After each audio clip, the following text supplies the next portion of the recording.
58 and verse 1. Cry aloud, spare not, lift up thy voice like a trumpet, and show my people their transgressions, and the house of Jacob their sins.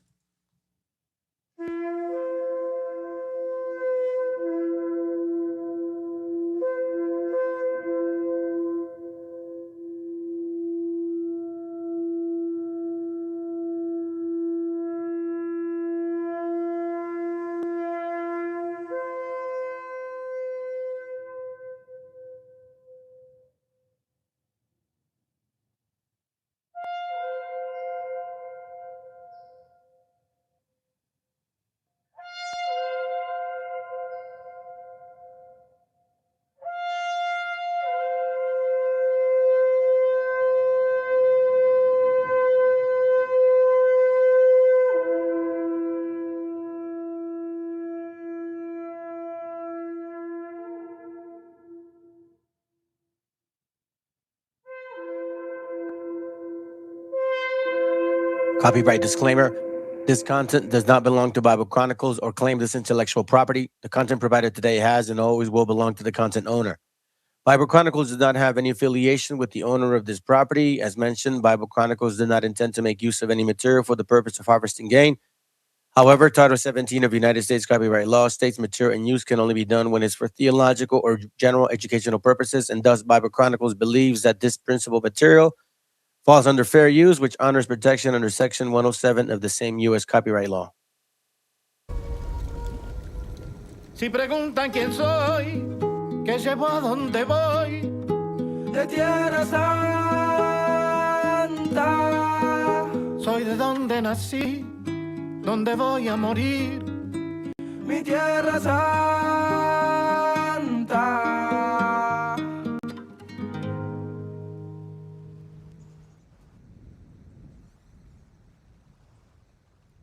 Hey. Yo soy la tierra, la sangre, los sueños, las ganas, el hambre, la luz en los ojos de mi santa madre. Ellos de barro, de ramas, de viento, de huelche de carne. El sol cae en mi brazo por la tarde. Si preguntan quién soy mi tierra, curtida de gobierno, de estafa, de guerra. Soy el hornero mostrando la sala, la vida, la muerte, la pluma y la bala. La soledad del rico, el sueño del pobre. La verdad es que el gobierno no se esconde. Las huellas perdidas, el cuándo y el dónde. Ninguna dictadura va a poder borrar mi nombre. Porque al futuro vengo de Tierra Santa. Latinoamericano llora, canta. Tengo la sonrisa celeste y blanca. Si subo la mirada, la luna se levanta. Yo voy al futuro, vengo de Tierra Santa. Latinoamericano llora, canta. Tengo una sonrisa celeste y blanca. Si subo la mirada, la luna se levanta. Mi cicatriz, mi historia, mi fama, mi gloria. Mi pena por panas desaparecido, memoria. Por los guachos carnales, puñetas, gurises, chapales. Al mundo le tiembla el piso por la euforia. Busco la paz en Bolivia, las calles de Chile. Me busco en invierno el aguardiente de Colombia. Vengo del barrio del tango y llego al meridiano para borrar con la mano la línea divisoria. Si preguntan quién soy, qué llevo a dónde voy, soy de Tierra Santa. Soy de donde nací, donde voy a morir, mi Tierra Santa. Si preguntan quién soy, qué llevo a dónde voy, soy de Tierra Santa.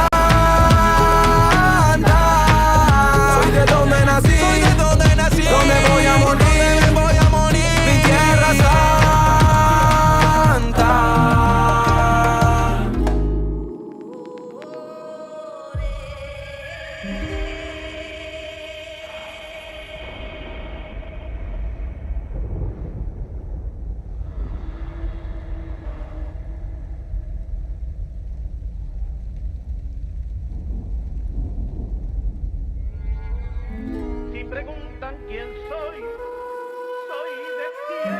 Yo vine al mundo a defender mi tierra, soy el salvador pacífico en la guerra, me voy a morir luchando. Estoy firme como un venezolano, soy Atacama, Guaraní, Cochabamba, Tucano. Si quieren tirarme el país, lo levantamos. Los indios construimos los imperios con las manos. Voy al futuro, vengo con mis hermanos de diferentes padres, pero no nos separamos. Soy el fuego del Caribe y un guerrero peruano. Le doy gracias a Brasil por el aire que respiramos. A veces pierdo, a veces gano, pero no es en vano morirme por la tierra que amo. Y si los de afuera preguntan cómo me llamo, mi nombre es latino y mi apellido americano. Si preguntan quién soy, qué llevo a dónde voy, soy de Tierra Santa. Soy Soy de donde nací, donde voy a morir, mi tierra santa. Si preguntan quién soy, que llevo a donde voy, soy de tierra santa. Soy de donde nací, donde voy a morir, mi tierra santa.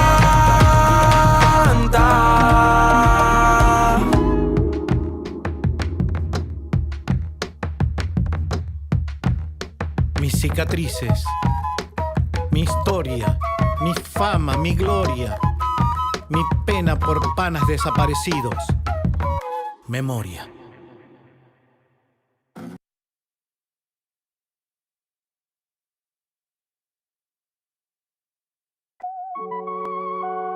Yeah.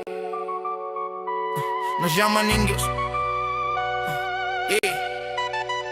Nos llaman indios como insulto. Mírate bien criollo. Llegaste con acero, viruela y despojo. No fue encuentro de mundos, fue violación del territorio. Vientres forzados, linajes rotos, memoria en el abandono. Le pusieron mestizaje al trauma repetido para que el crimen histórico pareciera con sentido. Quemaron códices, dioses, calendarios y luego dijeron que aquí no había civilización ni sabios. Trajeron la cruz con sangre todavía fresca, oro rumbo a Castilla, pueblos hechos mercancía. El maíz alimentó imperios que jamás sembraron y aún hoy viven del trabajo indígena que despreciaron. Se burlan del color, del guaracho y la lengua, pero su riqueza nace del sidor que niegan. Hablan de civilización desde tierras robadas, pero la raíz más pura sigue en la sierra olvidada. Presumen apellidos, linaje español, pero Oaxaca conserva lo que les falta hoy. No es orgullo blanco, es miedo a recordar que sin pueblos originarios no hay país que nombrar. País que nombrar. País que nombrar. País. Yeah. México no nació en 1521, ni en un palacio. Ya había ley, ciencia, escritura, observando el espacio. Olmeca, maya, zapoteca, mixteca, no eran tribus perdidas, eran naciones complejas. Pero el Estado aprendió a borrar con discurso, todos mestizos para tapar el genocidio en curso.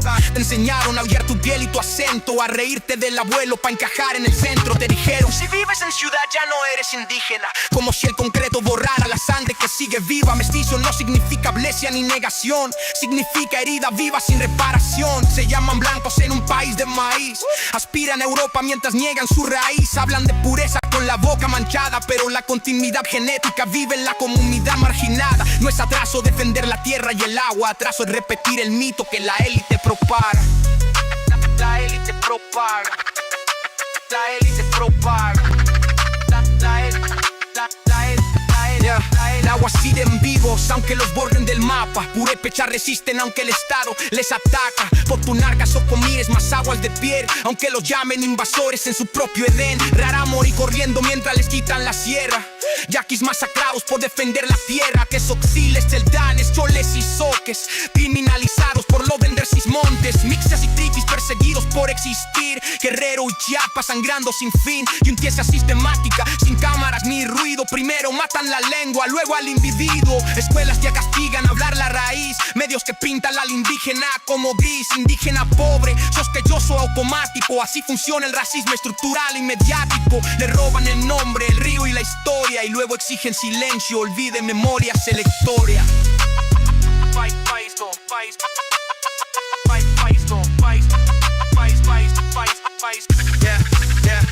Se ríen del copal, del rezo y del telar, pero comen tacos y símbolos para lucrar. Folclorizan la cultura para el coviste extranjero, pero ignoran al niño indígena muriendo primero. Celebran pirámides, niegan a la gente. Aman la piedra muerta, odian al viviente. Usan Día de Muertos con marca nacional, pero desaparecen vivos sin escándalo oficial. Hablan de vida con memoria mutilada, una patria levantada sobre sangre legada. Ser indígena no es disfraz ni museo, es presente vivo aunque les quena el espejo. La piel morena no es error ni retraso, es código antiguo sosteniendo el espacio. No me hablen de unidad sin justicia real, no hay nación sin verdad, así escucha. México, deja de huir de ti. No eres Europa aunque lo repitas 1000 veces así. Tu raíz es maíz, obsidiana y barro, no apellido importado ni linaje prestado. Deja de odiar al espejo que te formó, al indígena vivo dentro de tu voz. Mestizo no es blanqueamiento ni traición, es aceptar la herida y sanar la nación. Mientras el sistema borra, el pueblo recuerda. La sangre no se borra aunque la niegues entera. No somos atraso, somos continuidad. Para esos hispanistas que venden la tierra y la historia, que besan la mano blanca y le llaman memoria. Cambian maíz por corona, raíz por apellido. Se dicen herederos del que siempre fue invasivo. Son traidores conscientes o el reflejo del colonizador. La misma voz del imperio hablando desde el interior. Defienden al colono, atacan al sobreviviente. Blanquean la conquista para no verse en la gente. No es amor a España, es desprecio a lo propio. Es negarse en el espejo y rezarle al odio.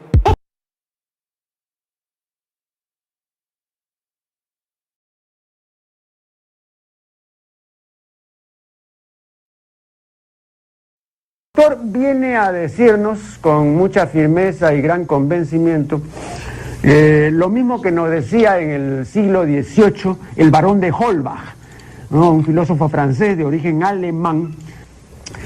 Si nos remontamos al comienzo, entonces hallaremos que la ignorancia y el temor crearon a los dioses. La fantasía, el entusiasmo o el engaño los adornaron o desfiguraron. La debilidad les rinde culto, la credulidad los conserva, la costumbre los respeta y la tiranía los apoya para que la ceguera de los hombres sirva a sus propios intereses.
Let me see if it's working. All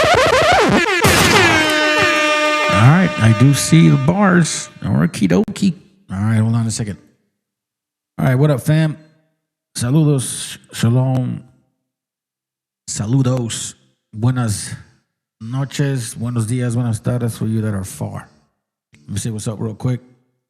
What up, Watakuya? Good to have you here. What up, Impala? What up, Ak? It's funny. Our Be Revealed does that shit all the time.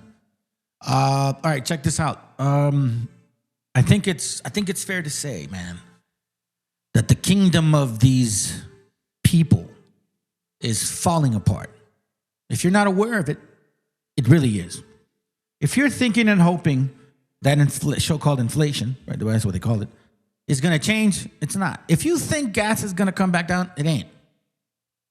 Like, that's done with them. There's been a lot of moves being made nationwide from other countries that have really, and you know what? As a matter of fact, I'll say this, man. When Trompetas went over to China, supposedly to show like, oh, look at my strength, they got punked.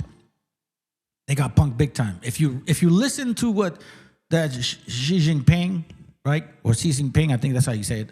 If you listen to what he said, he actually spoke about, he called it some type of terminology, Roman terminology or Greek. And that's his height. I can't remember how. But anyways, he's talking about how when there's a nation that's falling and a nation that's growing, war tends to happen. That's something you want to avoid, right? So he said it in his face, like, your country's going down the hole, bro. We are superior than you. Hopefully we can keep it cordial and don't have to go to war because you're going to lose. That's basically it. And if you look at TikTok and other YouTube videos, bro, The Jesus concept, this Christmas Christian stupid fucking demonic doctrine, it's finally coming to its end, man. There is only two. Matter of fact, let me bring it out right now, and it's kind of interesting that you know what I mean, that I even went there with this, because I was looking at this verse earlier when I was watching this other video, but there was something that was said here that caught my attention, something that was extremely important, and I just happened to kind of look into it a little bit more. Amos 5:8 says this. Hold on a second. Let me go here. Where are you at? Let me see. Host. Woe to them. Give me a second, family. I apologize. I should have actually had this, but it just okay. Here it goes. Amos 5:26. But ye had borne the tabernacle of your Moloch and the Shem, your images, the star of your God, which ye made to yourselves. So a lot of people had gone just here. They've kind of gone here. The star, rock. Look at the star, Hobbs. Yeah, but you're not paying attention to the other things. And I found it so interesting because, I'm sorry, I just went to Amos. But no, Amos 5. I found it so interesting because if you look at the definition of, not Moloch, the definition of this right here, Shem, right? H3594. Listen to it. The Strong's H3594. Kiyun. And hey, shout out to all Be Revealed. You sent me a book regarding Saturn, right? This interpretation of Jesus is exactly that right there. This right here, right? So the word is called probably a statue of an Assyrian Babylonian god of planet Saturn and used to symbolize Israelite apostasy. If you stick around to the class, you're going to find out that this is such a connection to Roman mythology. You know what I'm saying? So it's not too far-fetched. Now, let's go to the root word H3559 so you can see exactly what it, means and shit. Excuse me. Play it, bro. Strong's H3559. Kun. To be firm, to be stable, to be established, yada, yada, yada. You see that concept, but it's basically a statue. So you create an image, right? Who do they worship? Like, for example, you go to Brazil, you see that big-ass statue and shit of Dionysus or Mithra, right? Or Saturn, right? Or, Zeus. That's the concept. And yet the other god was the what? The star, right? Moloch. So it's two religions here that will be exposed. Or a king, so to speak. So King Saturn or King Jesus. Or is it King Jesus and Moloch the star? The fake Jews. The two primary religions that are dominating the entire world and that are literally murdering a bunch of people. Literally, all around the world. Both of these, King Jesus and the star of Moloch. They are the ones that are literally going around and, look around. But ye have borne the tabernacle of Moloch and Shem your images. The star of your God, which ye made yourself. So it's the star of Moloch, right? That's where they get it from. But then this is different from the star of Moloch. This is an actual, image, so to speak, a statue. What is the statue you guys worship? Jesus. You know what? It's interesting you say that. When shit's gonna hit the fan, shit's hitting the fan right now, but it's hitting the fan spiritually. People that were believing in Jesus, bro, they're losing their fucking minds, man. I'm serious. People that put their faith in Jesus are losing their minds right now when they're starting to find out that New Testament was practically put together hold on, what the fuck is this? That New Testament was practically put together by the combination of history, mythology, and the surrounding nations at that time of what they believed in. Because, you know, a lot of us don't realize that that's important. Timeline's important. Like, you need to know what's going on. Matter of fact, you don't even need to know, like, you don't know, just need to know the timeline. Like, oh, it was in 60 before Common Era. Okay, sounds good. But what were the people thinking at that time? Remember, keep in mind that Christianity became a law after the Council of Nicaea, or Constantine, I'm sorry, right? That's when it became a law. Or after the Council of Nicaea as well, right? Prior to that, there was no law regarding what religion. It was a bunch of shit. So you could believe in whatever you wanted. You could believe in your rabbit to be your fucking god. And it was completely normal. And matter of fact, it wasn't even like far-fetched. You know? So when you think about that, man, what's going on with this phone, bro? Give me a second, family. Great. Let me see if I can do this. Matter of fact, you know what? I'm going to do this. I'm glad, man, apparently it's a good time.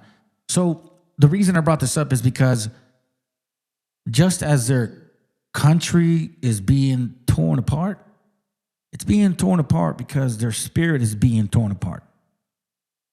This is because they're hateful, horrible people, bro. These people have never changed. Christians, so-called Israelis, that's all they've ever done is cause havoc.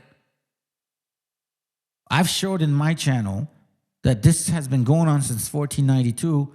Some of you Christmas Christians are complaining about these so-called Israelis, that they're corrupting your government. They've been in your government since 1492. Or are you guys just stupid? And this is why this is happening, because it's all falling apart now. It's all falling apart now. Your church is done. Your church is done. That Satanist Christmas Christian church is done. People are going to start finding out now that that Jesus that you guys worship for a long time is really not, man, how can I say it? Do you want me to show you? All right, let's go. It's crazy. These are people that don't give a fuck. Punching protesters, using the baton. Get the fuck back. Covering what the corporate media covers up. All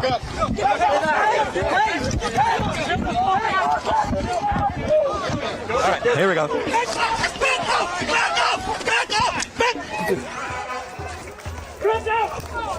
It's crazy. It's crazy. What's wrong with you? You're crazy. Get the fuck out. Get the fuck out. What you doing, bro? Get the fuck out. Get the fuck out. Get the fuck out. Get off his neck. Get off his neck. Get back. They are attacking protesters in the middle of the street. They are attacking protesters in the middle of the street. I just saw them hit one with the baton, and they are saying, get the fuck back, get the fuck back, get the fuck back. He's tasing this guy. They're tasing this guy.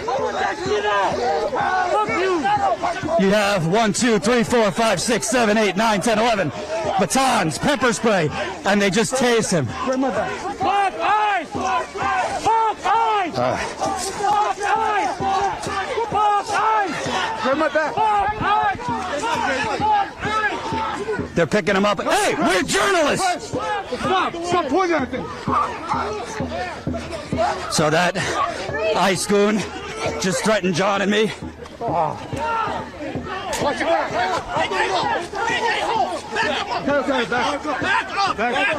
Back up! Yeah, back up into the middle of the street. That's a great idea. We are kind of in the middle of the street right now because, look, they're not even allowing protesters to be on the sidewalk. That's why we're in the middle of the street right now, because they have pushed protesters into the street with mega trucks. So obviously could get extremely, extremely violent. Oh, they're pepper spraying. They just pepper sprayed a girl right in the face.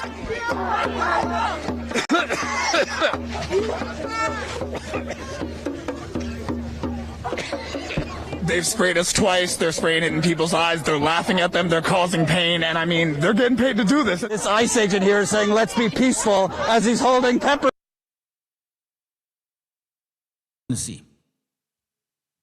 This was a so-called country that was given the privilege to rule because supposedly God chose them. Remember? God chose them. That's what they said. That was their whole what is it called? Sphere of influence. Doctrine of discovery.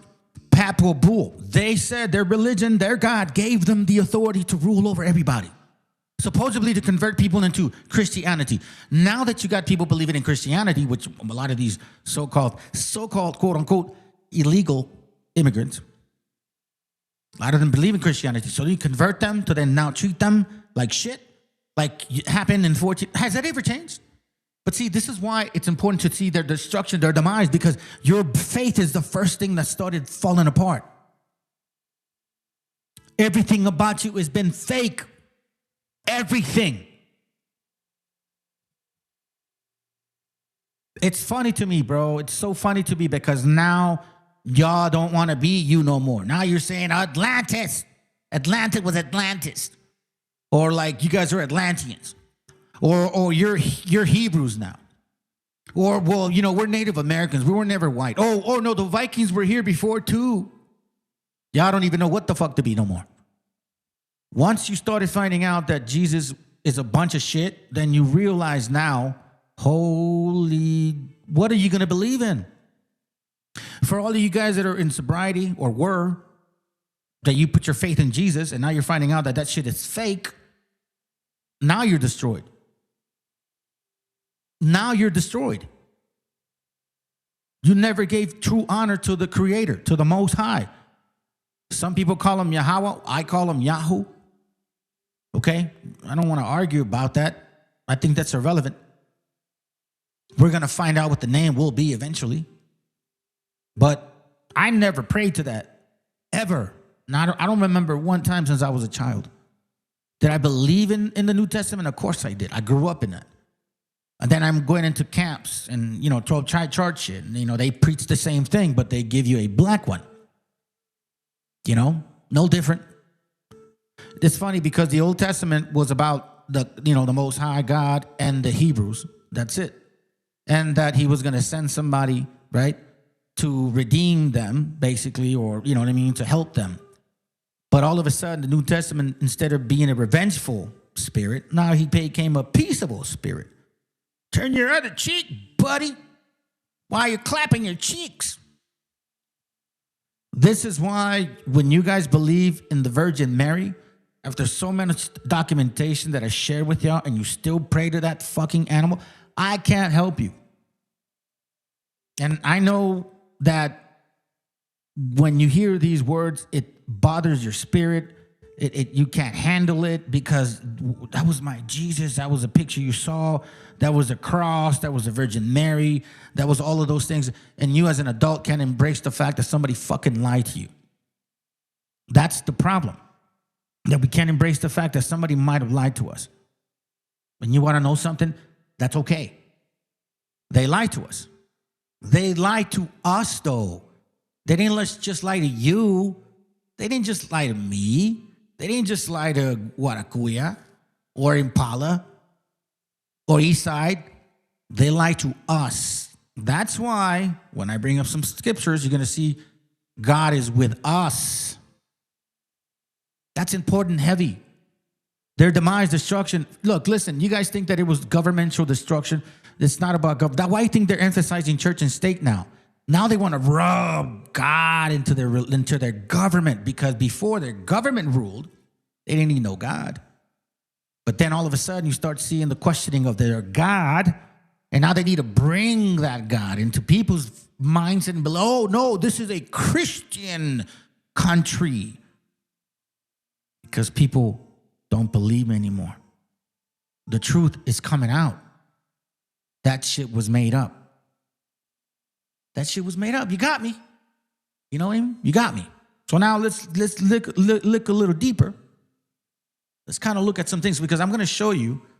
This is just a series of things, but I'm going to show you. Let me see where you're at. Hold on. Let me see where you're at.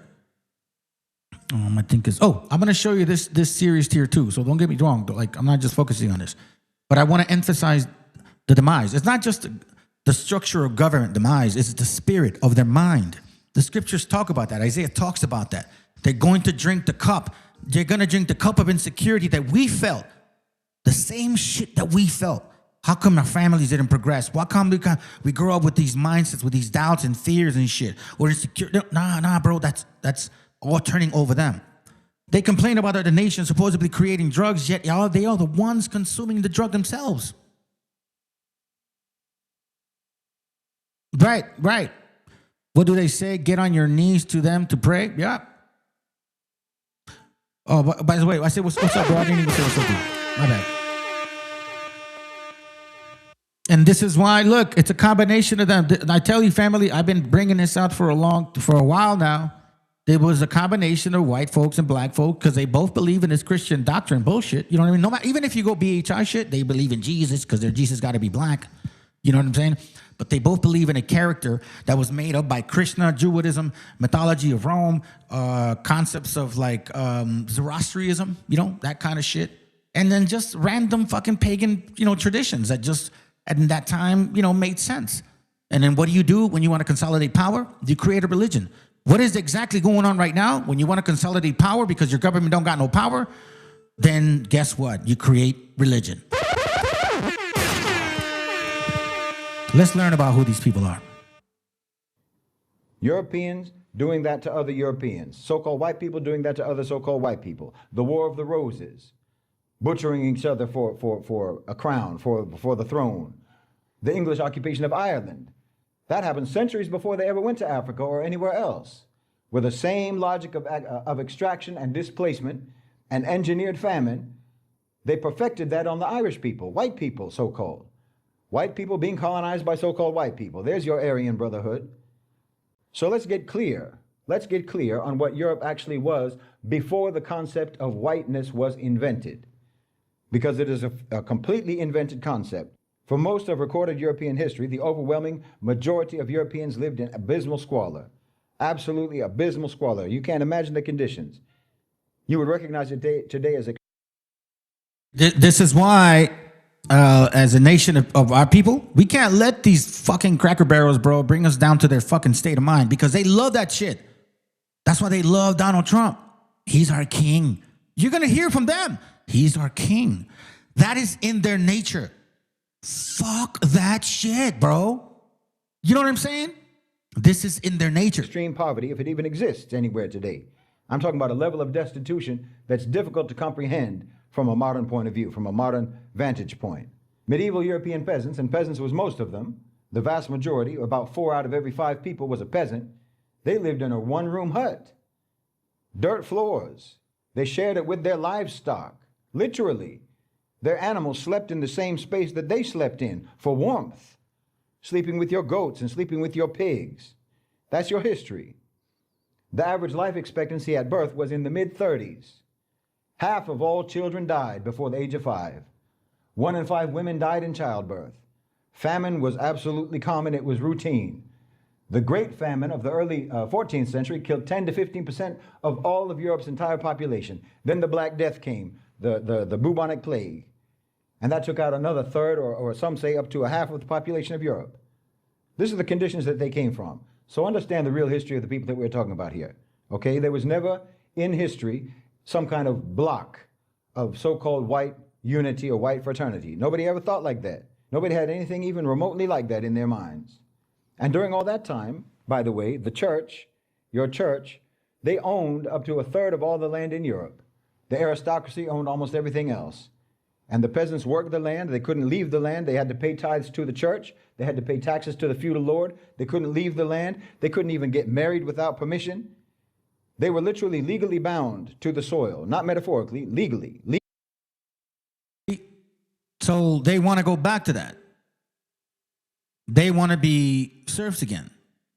As long as they're above you. So they're bringing their European serf mindset to our lands. And now they want to bring up this whole ideology again of Christ, Jesus, religion, whatever, because they're losing power. Legally bound. You were a serf. You were a serf. You came with the property. You understand? You came with the property. If the land was sold, you were sold with it. That's your history. You weren't human beings. You were farm tools. You were instruments. Instruments for other people who you would later classify as white, but who did not see you and who did not treat you in any way whatsoever as equals. They didn't even treat you as human beings. They didn't treat you as people. White on white subjugation. White on white predation. That's the history of Europe. That's the history of Europe. White on white violence. White on white war, conflict, and strife. And if you're paying attention, that's Europe's future too. That's their future too. That's where they're going. And if you're paying attention, you'll notice that not much at all has changed. Even after they started calling themselves so-called white instead of calling themselves English, or calling themselves white instead of French or German or what have you. The same system is essentially what you have right now in America. That's the feudal system. He's not lying, bro. These are they. And you want to know what the protest is right now? I'll show you why. It's not because, like, you know, oh, we don't like your law. Listen to what they're doing to our people. So I appreciate those men and women that are out there protesting, because they're not protesting, oh, like these racist ass Cracker Barrel trying to say, like, oh, they're there to release illegal aliens to the streets. No, they're protesting because of the fucking way, the standard of living. The standard of living. You're going to hear it yourself. Then you tell me exactly who's going through what right now. I don't see no other nation going through this shit. And the only reason why we're still stuck in this is because you guys are still living at Jesus, whether white or black. And it has everything to do with all of these religions stuck to it. Let's put it this way, family. Christmas is not in the Bible, okay? It's not in the Bible. But why do these Christians still celebrate it and yet they cannot prove it? They made it a law. You're going to find out why. Because this should tell you who you are worshiping. You're not worshiping a Jesus. Even if you say, oh, I don't celebrate Christmas, I worship the black one. You're still celebrating the same deity. Stupid ass. This is why we know that, yo, listen, you get this ideology also from, Hamitic concepts. Let's go.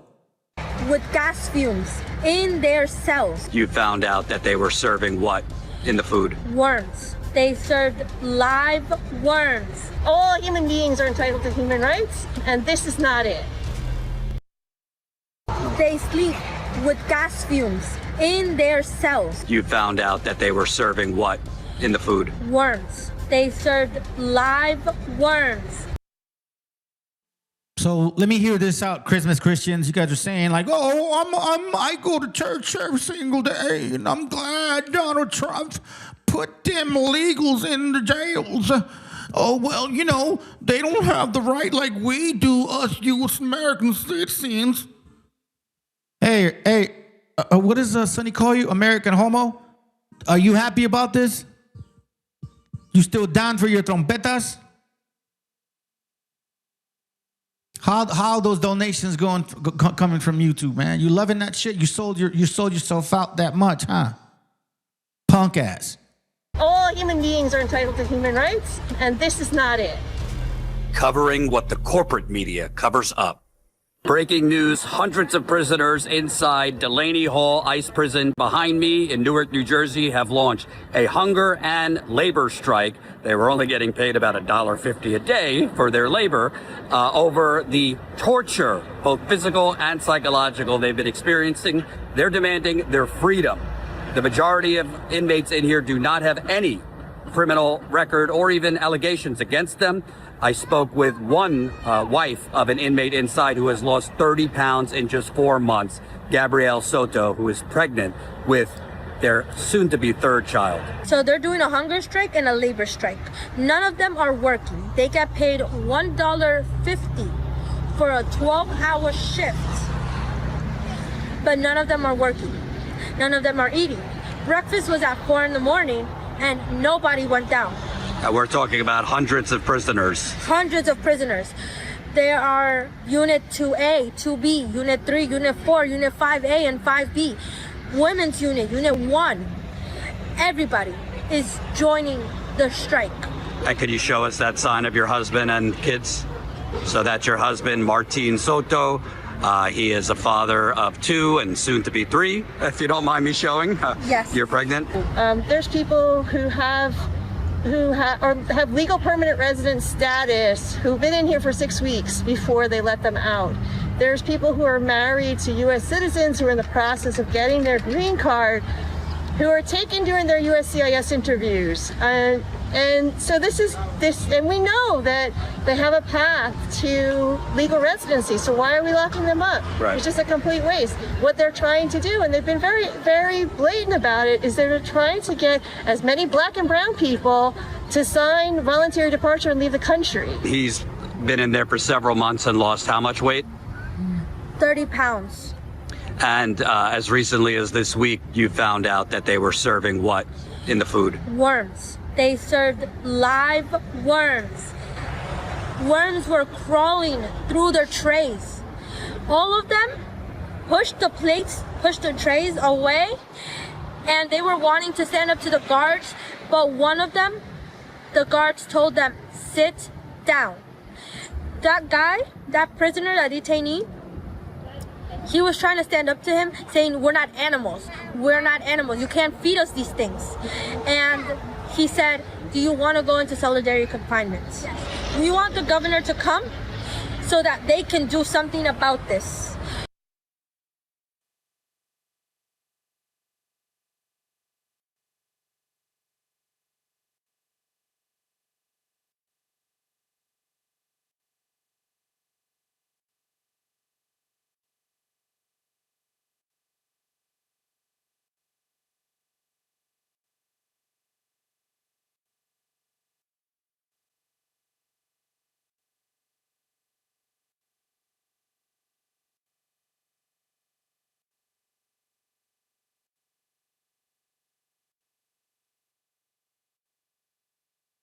Testing 1 2 3. Testing 1 2 3. Yep.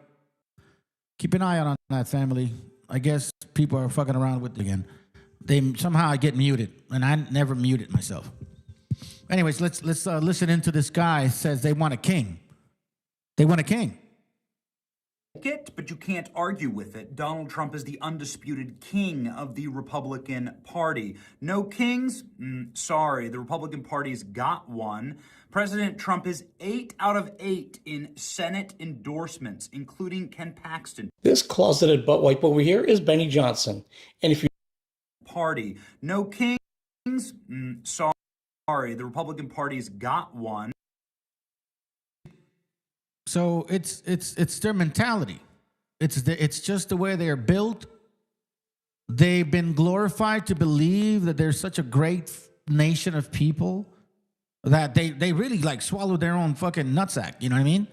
And they went along with it. And now their dear Jesus is not real. Now what? Because let me tell you something, family. Everything about the New Testament is Roman 100%. If you believe in the New Testament, then you are given heed to Greco-Roman mythology, as well as Mithraic and Druidic teachings. And see, this is another example here. Like I told you, they don't want to be them no more, right? In Canada. And now they want to say, but just listen to this. And I remember seeing one of these videos from him, but again, now it's all about you. They want to be you, they envy you, but they hate you. They want to be you, they envy you, but they fucking hate you. Look it up on Google Earth right now. So Canaan equals Canada, and Canaan can equal the Americas. Specifically more so Canada. This is why Canaanite, Phoenician, and Hebrew, at least the Paleo, they're all going to basically be the same. There's only a difference of 10 to 20%. I truly believe that America is Jerusalem. Jeru-USA-lum. Even though Jerusalem became Babylon, because America now is also Babylon. Because what happens when Jerusalem stops being Jerusalem, the city on the hill that shines for other countries? It becomes Babylonian. Because we don't even keep the laws of the Most High anymore. You see these unnatural teachers who are teaching the children in school, and you don't know if it's an it or a she or a he, or is it a sh? That was a bad concept of a he or a she. You guys did. Your Greco-Roman concept brought Kishi. This is why it baffles me. It baffles me that they don't even see their own stupidity, man. And maybe it's just the way it should be. I don't know. So it's like, I want to share this with you real quick. All right, so I looked up this word. All right, so watch this real quick. This is from 2 Maccabees chapter 6, okay? Now, when you read this chapter in King James, which is what you're typically suggested to do, right? Especially from BHI camps. You read this stuff, right? And then you see this name. Hold on, my bad. 2 Ezra 6:7 talks about, then answered I and said, hold on, is it second? Am I reading the right one? No, 2 Maccabees, wait. 2 Maccabees 6:7, right? And it says, and in the day of the king's birth, every month they were brought by bitter constraint to eat the sacrifices. So, and I think this was purposeful. Like, for example, if you're born on, Jan 7, every month he was having a birthday on his 7th of the month. You know what I mean? That's just what he was doing. But then here it gets interesting. And when the fast or feast of Bacchus was kept, the Jews were compelled to go into procession to Bacchus carrying ivy. So when you read this and you think Bacchus, you hear it here and there, and it's like an ancient name, whatever, but you don't apply it to current or at least something more familiar. Okay, I'm going to give you the Oxford annotated translation of the same verse, okay? So you can see exactly who this character actually was. On the monthly celebration of the king's birthday, right? So it's like, I don't know if he purposely did that. Yeah, he purposely did that. It's like, oh, my birthday's January 15th. So every 15 he had a birthday. I mean, why not? If he did it, if he wanted to, he could, right? And it says, the Jews were then taken under bitter constraint to partake of the sacrifices. And when the festival of Dionysus was celebrated, they were compelled to wear wreaths of ivy and to walk in the procession of the honor of Dionysus. Now, you see this name several times. 16 times is mentioned, okay? 16 times is mentioned in this book. Why? Because the translation is done that way. Dionysus, the Greek god of wine and harvest. Why is this important? Why should this be important? Okay? I'll show you why.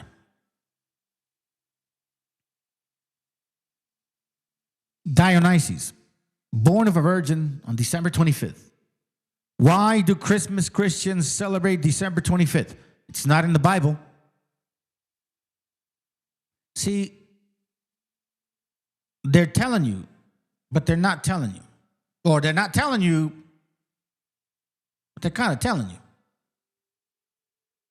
It's almost like that whole concept of like mystery religion, They have to tell you, but they don't really have to tell you. Here we see that he was killed and resurrected after 3 days. Same concept. This is not Jesus. This is Dionysus, who, mind you, was basically what? The same God that these Grecos worship. And how do they worship him? They celebrated on December 25th. And what was this guy? What was his history like? Dionysus was born of a virgin on December 25th or winter solstice. What is the religion of Jesus? In the New Testament, they all capture you with the miraculous birth. And some spirit came from the sky, came and had sex with the flesh, and then spit himself out. You're going to see that here. Or at least in the stories of these mythological gods. He is the son of the heavenly Father, right? Who impregnated a human. As a holy child, Bacchus, Dionysus, was placed in a cradle, crib, manger among beasts.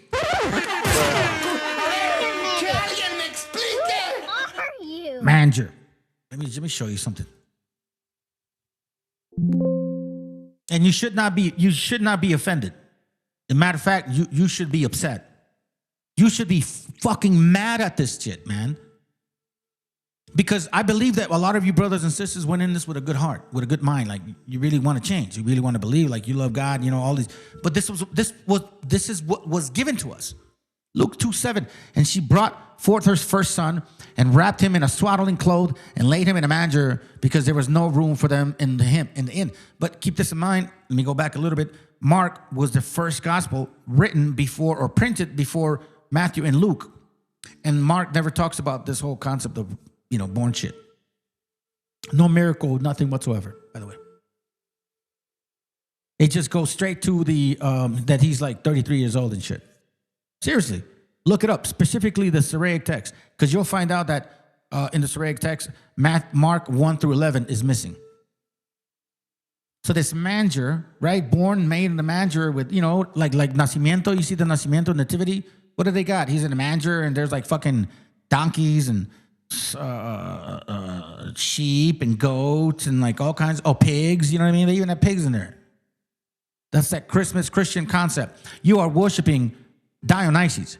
If you believe in the New Testament, you're worshiping Dionysus, Mithra, Jesus, who basically is the god of the Druids. The whole tonsure, like the tonsure means like, you see priests and they have hair all around their head, but they're bald on top. Those are priests, Catholic priests. Well, that's Druidic shit.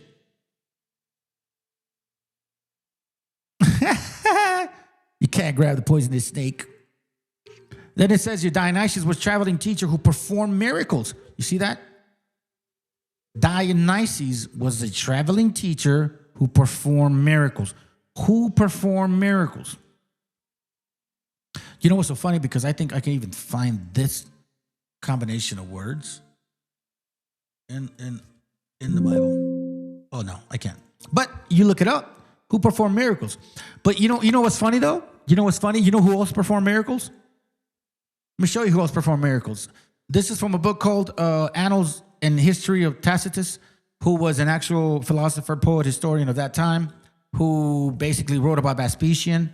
Here we see that Vespasian also performed miracles. On page 621, it talks about that Vespasian executed what was required of him. What did he do? He did the same thing Jesus did. Use a spit with mud, put it on the guy's eyes, and all of a sudden he saw again. And then Jesus helped the maimed person, he was disabled and shit. All of a sudden he could, move again. Immediately the hand was restored to its functions, and the light of day shone again to the blind. In this same book, it talks about a particular person called Christus. And Christus was technically Serapis. And in this same book, it actually talks about Jews. So there's Jews in this book of that time. This is Tacitus. Look it up, man. This is from that timeline. Jews were in there in his book. Christos were supposedly in there, which was technically Serapis. And then all of a sudden, you find out that Vespasian, like many other people, supposedly were making miracles. This is where the story came from. Look it up. You can find this in archives.org. On page 6, from page 620 to 621, it'll tell you the story. Supposedly, some guy came up to him. Says, look, it says here, one of the common people of Alexandria, known to have a disease in his eyes, embraced the knees of the emperor, importuning with groanings a remedy for his blindness, right? In this, he acted in compliance with the admonition of the god Serapis, right?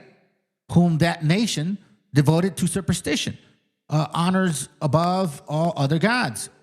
Remember, keep in mind what's going on, right? And he prayed the emperor that he would deign to sprinkle his cheeks and the balls of his eyes with the secretion of his mouth. Spittle. Like what Jesus did. Just like that. Just what Jesus did. That's exactly what he did. John 9:6. When he had thus spoken, he spat on the ground and made clay of spittle, and he anointed the eyes of the blind man with clay. And he said unto him, go wash in the pool of Siloam. He went his way, therefore, and washed and came seeing. If you realize that this Tacitus guy, like these documents, like if you look up Vespasian, he's around 70 Common Era, around the time where Mark comes out with his book, around the time when Paul comes out with his epistles. I'm not lying to you, family. Look this shit up. I can pinpoint exactly where all these other things come from. He was the God of vine and turned water into wine. Mithraic beliefs have the same concept. The Mithraic beliefs also believe in the bride and the groom, like what it says in the New Testament. The Mithraic belief also, because these are all like beliefs that were taken from each other. No different, that were given to you. So, Mithraic people were like, yeah, Mithra turned water into wine, and water was a low state. When water turned into wine was when he became a lion. Then they called Jesus a lion and shit. Yes. Man. He was a god of vine and turned water into wine. Dionysus rode on a triumphal procession on an ass. Bro, seriously, bro. Bro, seriously. Can I show you guys something real quick? This is why when you go around trying to help brothers and sisters, like, yo, listen, man, you're worshiping some fucking crazy god and shit. Or some fake god, technically, you need to really like explain to them. You need to show them where these stories come from. You can't just say, well, you can't find it in the Old Testament. I know that. So why do they say it? Well, you got to show them. You got to show them the puzzle. You got to show them the puzzle that you're piecing together. Matthew 21:5 says, Tell ye daughters of Zion, behold, thy king. Thy king. What were we looking at earlier? Malak and Shion. And wasn't one king and wasn't one statue. Malak was considered a king. Moloch, I'm sorry. Moloch was considered a king, right? With a star. Isn't that what they say about the morning star? Or a star in the east? Tell the daughters of Zion, behold, thy king cometh unto thee, meek, and sitting upon an ass, and a colt on the fowl. Where is that in the Old Testament? It says, okay, and they may show forth praise in the gates, and Zion, regard your salvation, and cry it out in the shouts, and da-da-da-da. Sorry, I'm not referencing every verse, because I just want to go through it real quick. And Zion, bring it to good tidings, da-da-da-da-da-da, this and that.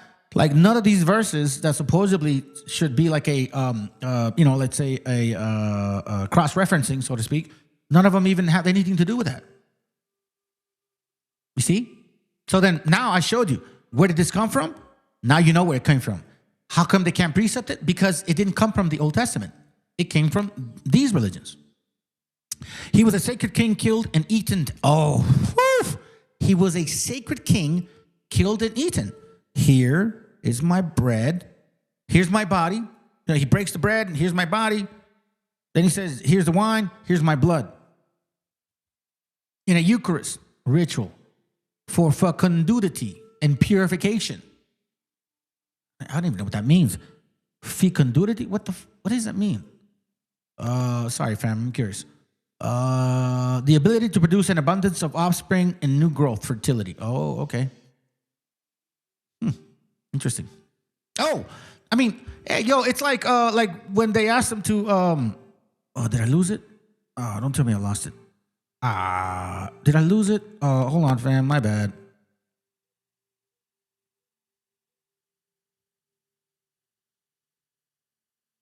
Oh, man, shit. What link was it again? Hold on. Hold on. I think I'm gonna get it. Hold on. Let me see if I can find it. Give me a second. Oh, I know where it's at. No, I already had it there. Fudge. Shit. Hold on a second here. Recently closed. Oh, okay. Woof. Got it. Oh, I would have never found it because I honestly did not remember that one. All right, so my bad. Let me be smarter this time. Okay, so it says here, what do you call it? For fecundity and purification. What I was saying was, remember how he somehow has like a couple of breads and a couple of fish and shit, and all of a sudden they're like, "Yo, master, what? Oh, hold on. What is that? Let me look for it. It's talking about like when he feeds a bunch of people, right? Right? He feeds a bunch of people. Give me a moment. Let me find it real quick. It says here, let's see, Matthew, if he is withstanding, take up a fish, can come at one and open the mouth, there's a fish. Fish, if you're here, give a serpent, and borrow a fish. This one come and land and saw cold and fish, and bring forth the fish he had not caught. Let me see. Put up and land, no great fish, and 150,000, and for there was so many. Here goes one example. And he said, and Jesus said, John 21:10, Jesus said unto them, bring on the fish which ye have now caught. Simon Peter went up and drew the net to the land full of great fish, and 153. And for all there were so many, yet there was none net broken. Just like the example of when he feeds a bunch of people with like 1 or 2 breads. And it says here, here's the next one. The God traveled into the underworld to rescue his loved one, rising from the land of the dead after 3 days. Are you guys not familiar? Or do I have to say it to yourselves? Raised from the dead. Hold on.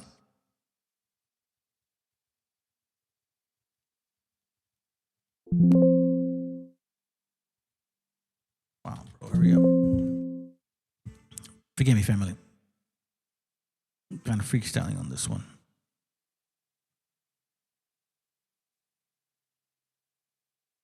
Let me see. Mother raised up the dead and quickened it even so. Here it goes right here.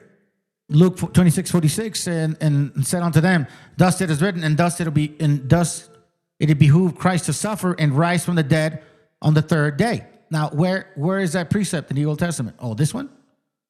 So you got to give the whole chapter to explain that? I gave my back on the smiters and but that's not 3 days. Oh, that's right. You're going to use Jonah. You see where are they getting these stories from? These are all the actual stories in the Gospels. We're not even touching Paul's bullshit Plato, plagiarism. Paul plagiarized Plato, bro. And he plagiarized you, and he completely played dough with your minds and spirit. And he did the same shit to me, so what am I talking shit for? Dionysius rose from the dead on March 25th and ascended into heaven. Same thing, right? Bacchus, Dionysius, was deemed the Father, Liberator, and Savior. 3, Trinity. Dionysius was considered the only begotten Son, King of Kings, God of Gods, Sin Bearer, Redeemer, Anointed One, and Alpha and Omega. Alpha and Omega. Where do you guys get that from?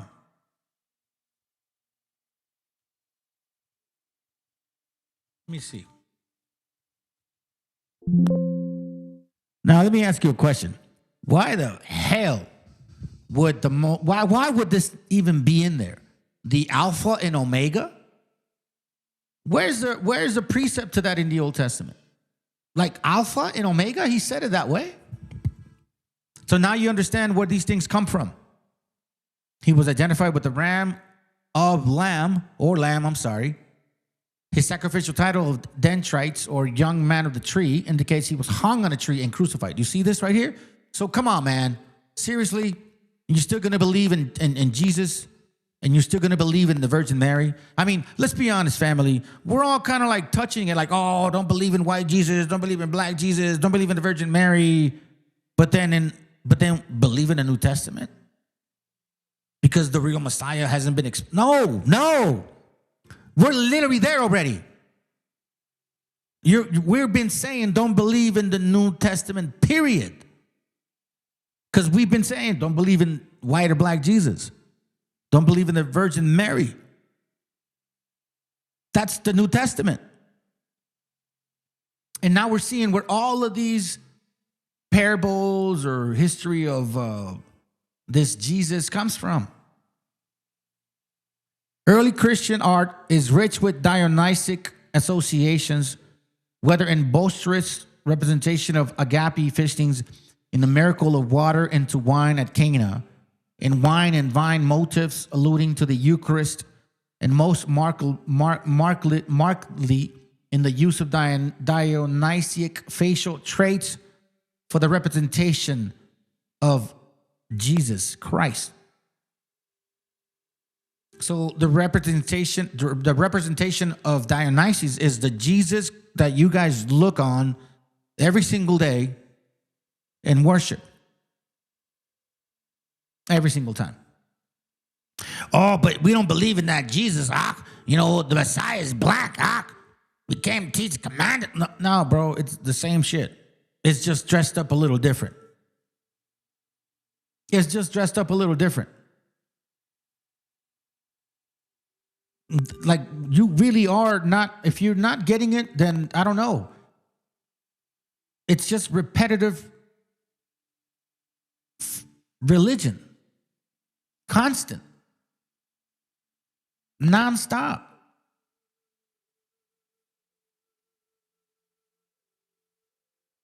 The virgin conceived the ever-dying, ever-living God of bread and wine. Dionysus.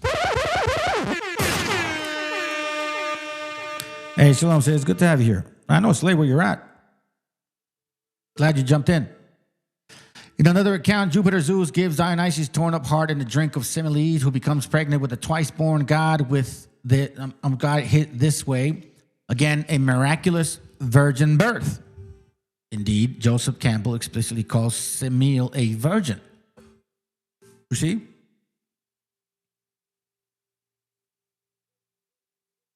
You cannot deny this stuff no more. We cannot sit here and actually say that, no, those things are wrong. I don't believe it. Let me share something with you. This is from New Catholic Encyclopedia, 1967, volume 3, page 656.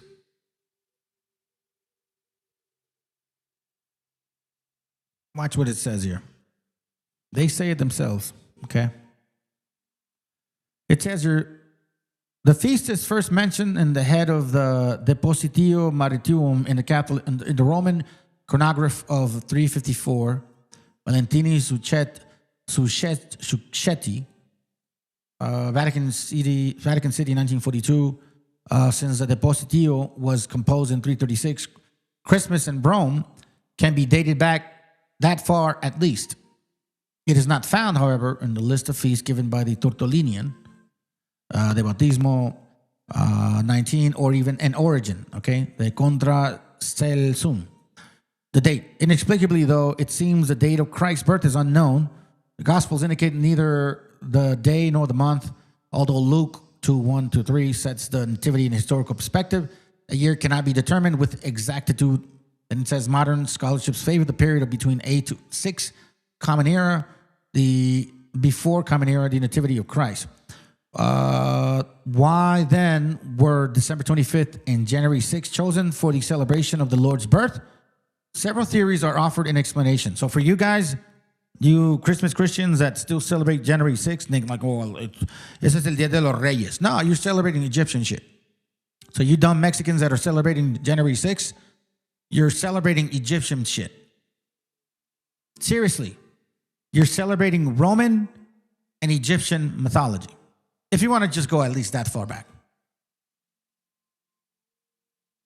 Some actually believe December 25th was the birth of Christ and try to prove it by arguing from the conceptions of John the Baptist, yada, yada, yada, right? But this guy, Duchenne, suggested that the date of Christmas was determined from March 25th, same concept. He's still believing that too. However, according to the hypothesis suggested by Ussener, developed by B. Bott, I believe, Les Origines, and accepted by most scholars today, the birth of Christ was assigned the date of the winter solstice, December 25th in the Julian calendar, and January 6th in the Egyptian calendar. And December 12th for the Queen of Heaven, you fucking dumbasses.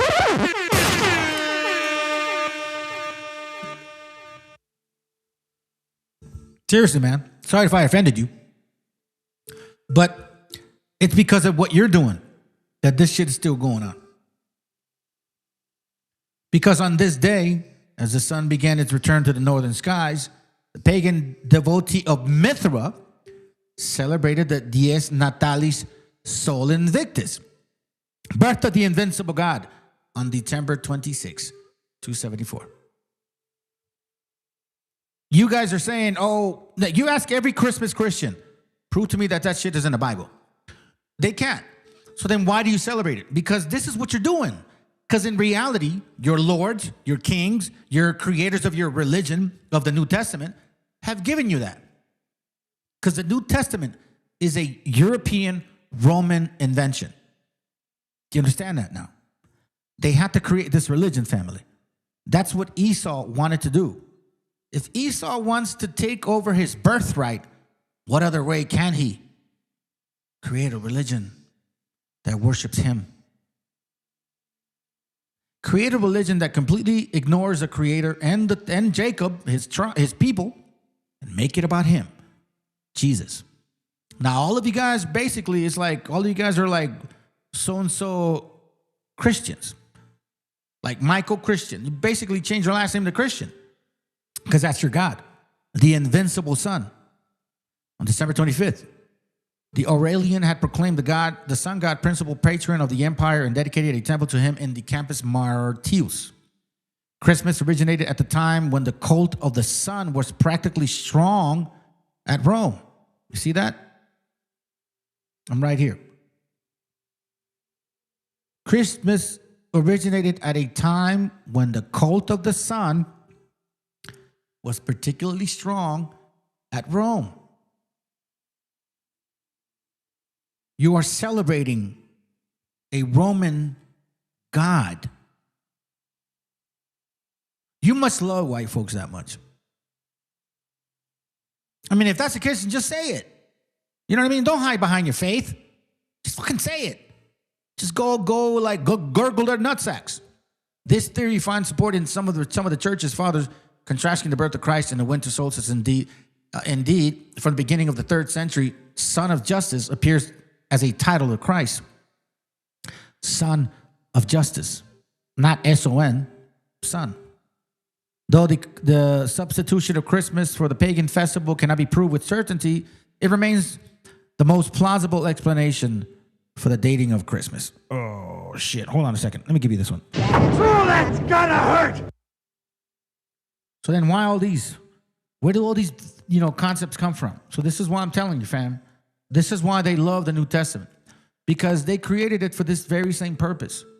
The New Testament was built upon Christendom with their stupid Christian faith, with their stupid lack of understanding. This is Chittim. The Bible speaks of destruction of Chittim. And so it be. And we see it here now. Matter of fact, I was reading Dead Sea Scrolls. I'll bring this up to you. Just so you can see it. Watch this real quick before we read that. Okay? Watch what it says on the bottom. Let me see. This one here. Was it this one? Here it goes right here. Watch what it says about Chittim. And again, and I'm just learning this, so forgive me if I don't get it completely right. When you see the number 1, there's several caves, so it's first cave of Qumran, okay? And it's regarding Habakkuk 2. So in Habakkuk 2, it's mentioning something important. It says here, it's the interpretation concerns Kittim, who are swift and powerful in battle and slay many in the kingdoms of the Kittim. Oh, shoot. Come on, bro. Stop doing that. What the hell? What the hell, bro? Come on. Get it right. All right. My bad, fam. Let's see. It says here, in the battle, slay many in the kingdom of Kittim. Then it says, they will take possession of many countries and will not believe in the precepts of God. They go across the earth to take possessions of dwellings not theirs. It's interpretation. You see this right here? All right. So this is Rome. And these are these people here. Then it says here, I'm going to start right here. Its interpretation concerns Kittim and the fear and the dread of whom are on the peoples. All their thoughts are premeditated to do evil. And with cunning and treachery, they behave towards all the nations. With cunning and treachery, they behave with all the nations. Isn't that what we're seeing? What are we seeing right now? The very obvious right now. Trompetas and his crew are just like this. Treacherous. Meditated to do evil all the time. Cunning, though, at the same moment, because they tell you, hey, we're winning the war, and in reality, they're not. They behave towards all that nation. Their horses are swifter than panthers and are keener than wolves. Let me go ahead and skip this here. I want to get to the point. It says, all of them come to use violence. The breath of their faces is like the east wind. Its interpretation concerns the Kittim concerns the Kittim who will trample the land with their horses and with their animals, and come from afar, from the islands of the sea. Where? British Isles, to devour all the nations. Like an eagle. Who is that? Rome. Insatiable. Insatiable means like thirsty, never quenches. With fury they are heated, and burning wrath and livid faces will speak to all nations. With wrath and livid faces they will speak to all nations. What do we see MAGA doing right now, bro? What do we see Karens? What are Karens doing in the streets, bro? So braggadocious, talking to people all like that. Going to other countries, wearing their stupid MAGA hats, telling people like, get the fuck out of their own country. Seriously. For this is what he said, the breath of their face is like the east wind. Hold on a second here real quick. Let me show you another one. It's just interesting how this Kittim is going to get it, man. And let me go to this point here real quick. Here he goes here. Of Kittim, and they gather their wealth with all their loot like fish of the sea. And what it says in Habakkuk 1:16, this is why he offers sacrifices to this net and burns incense to the thralls. Its interpretation, they offer sacrifices to their standard, and their weapons are the object of their worship. Woo! Isn't that what Cracker Barrels do here, bro? You guys love guns. Christians love that shit. The interpretation, they offer sacrifices to their standards, right? In God they trust. And their weapons are the object of their worship. You can't see them walking around with... Dude, they do that shit all the time. They make movies of weaponry and look how great we are. The greatest warrior. Bro, y'all are Romans, Kittim, and you will be destroyed. And we see it now with your stupid-ass Jesus, who no one believes now. Even your own people don't believe. That's why they're doing TikTok videos and crying and shit. They're giving up because their government don't help them. No, Jesus is going to help them. It's all coming to naught. Since by his portion is fat and its food rich, its interpretation, they distribute their yoke and their burden, which is their food among all the peoples. Wow. Do you see that? Fuck, man. Come on, bro. Stop doing that, dude. Hold on. It says here,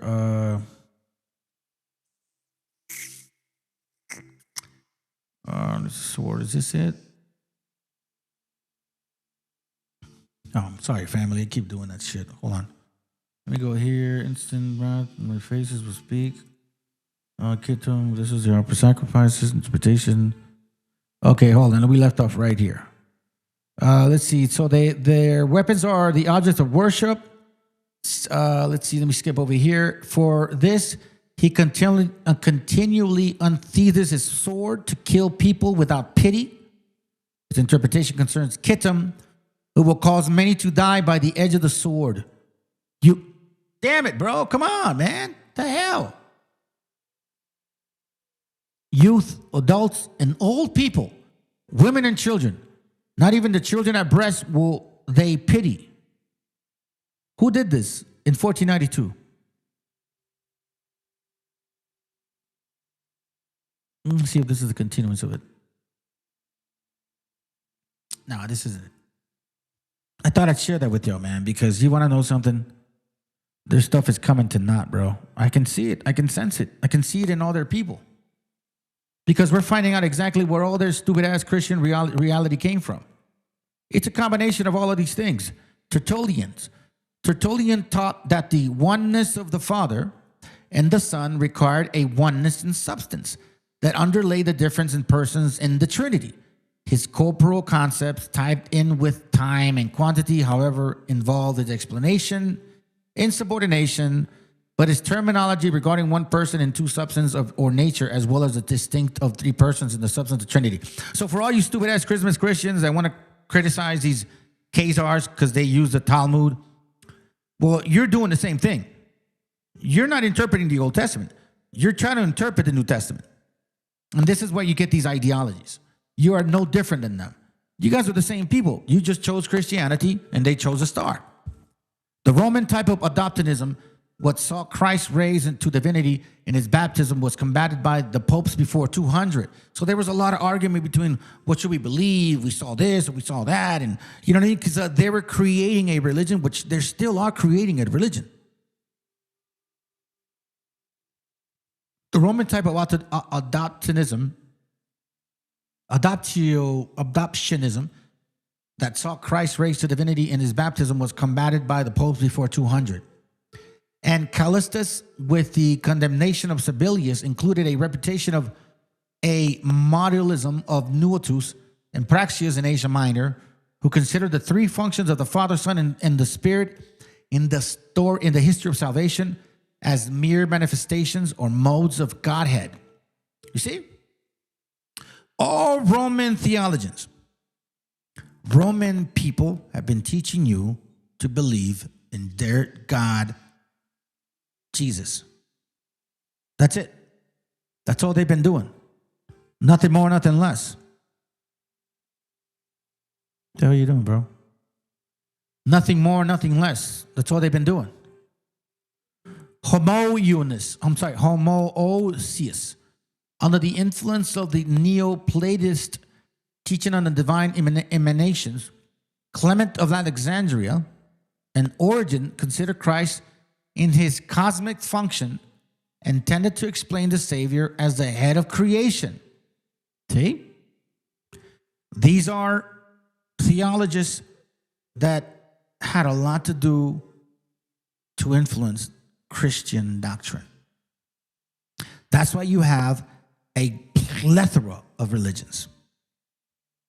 Why do you think you have like, here for example,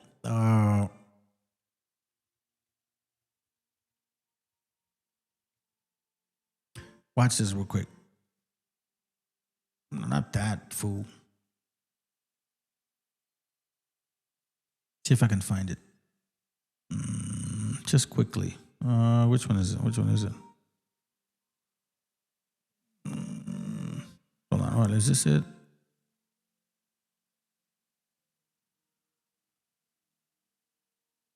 Well, evangelism basically brought out so many branches, right?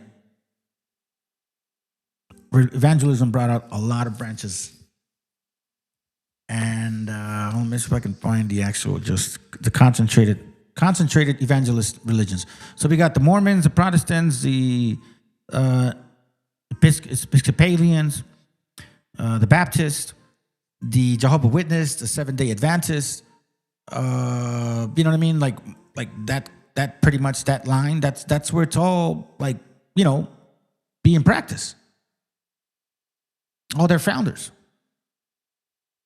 right?